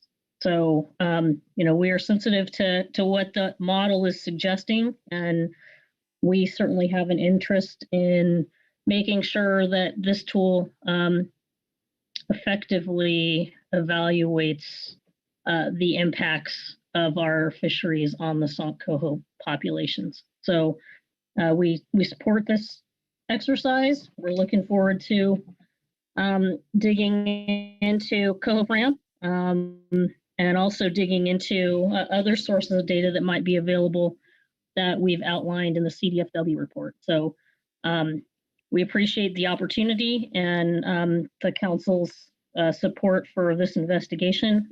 But like Ryan, I think we're cognizant of the amount of work on the STT's plate and the competing priorities, as well as the staff turnover that has occurred on the STT. So that support the motion. Thank you. Okay. Thank you, Marcy. Chris? Thanks, Mr. Vice Chair. I'll be brief because I'm just going to indicate I support the motion. And relative to the modeling and other issues, I'll just add that I support that and that the sort of general discussion of the integration of different models across our suite of fisheries is a sort of an ongoing discussion that's been occurred and comes in fits and starts maybe, but this is another piece of evidence where we should be paying attention to that, and I'm supportive of it. So thank you. Okay, thanks, Chris. Further discussion? Not seeing any hands. I will call for the question. All those in favor signify by saying aye. Aye. Aye. Aye. Aye. Aye. Opposed? Abstentions? Motion passes unanimously. Okay, thank you all. With that, I think I may turn to Robin and ask her how we're doing on this. Robin? Thank you, Mr. Vice Chair. Happy to say that it's before noon and we've made so much progress today. I have a big smile on my face.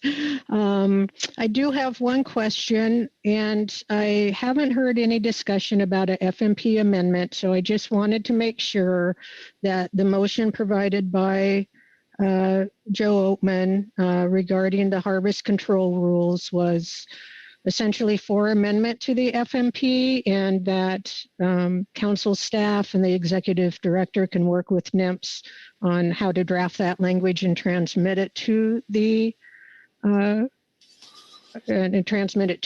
So I just wanted to check that box before we walked away today and make sure that we're all on the same page. So that's one question I have. I see Ryan has his hand up.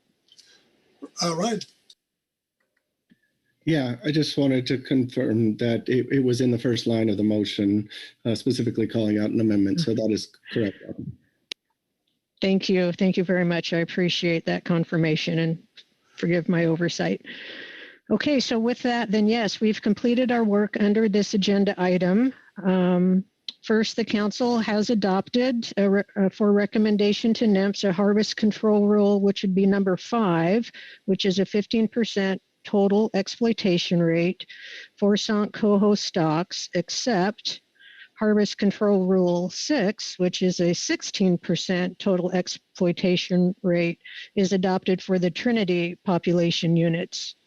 And within that realm, all the pre-season planning to structure the fisheries, the council will use the Coho Fram, and the freshwater inputs will come from the co-managers, In postseason, the exploitation rates will be estimated annually once the data is available. In addition, the second motion asked that the STT work with the MU to scope out how much work and time might be needed to investigate a potential improvement to the Sant Coho exploitation rate forecasts, and that would be consistent with the recommendation provided by the work group in the risk analysis, and that scoping document would be due by September 2022, which I also assume the STT appreciates that September date. So that concludes the action under this agenda item. If I could go as far as to say one more thing, if you'll allow me, Mr. Vice Chair. Please. I just wanted to touch base a bit on the vacancies in the STT and the model evaluation work group.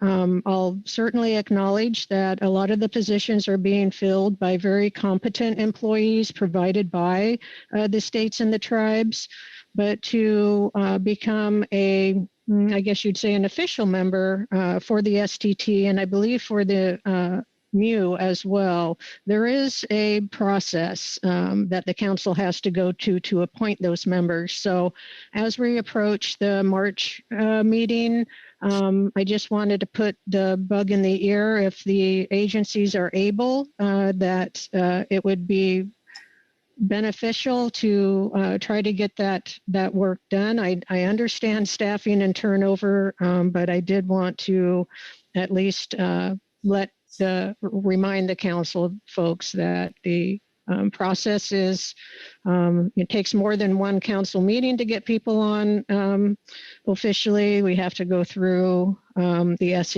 SCC for review and all of that. So that was my last comment, Mr. Vice Chair. But with that, I do thank the council for the extra hard work under this agenda item. Thank you. Okay, thank you, Robin. I did a note here that was curious if there's going to be any more motions about a co-manager, a motion for about co-manager preseason negotiations. Are we good there too? Or do we need to do anything on that? I'm not seeing any hands, so. Okay. Well, with that, I'm going to turn the gavel back to our distinguished chairman. Thank you very much, Vice Chair Pettinger, for ably navigating that agenda item in this emergency council meeting. Before I entertain a motion to adjourn, I just want to see if there's anything further from the floor or from council staff. And not seeing any hands, I will entertain a motion to adjourn. Virgil Moore. Oops, motion to adjourn, please. All right, seconded by Pete Hassemer. Not seeing any discussion. All those in favor say aye. Aye. Aye. Aye. Any opposed? Abstentions? All right, we are adjourned. Thank you very much. We've completed our January emergency meeting.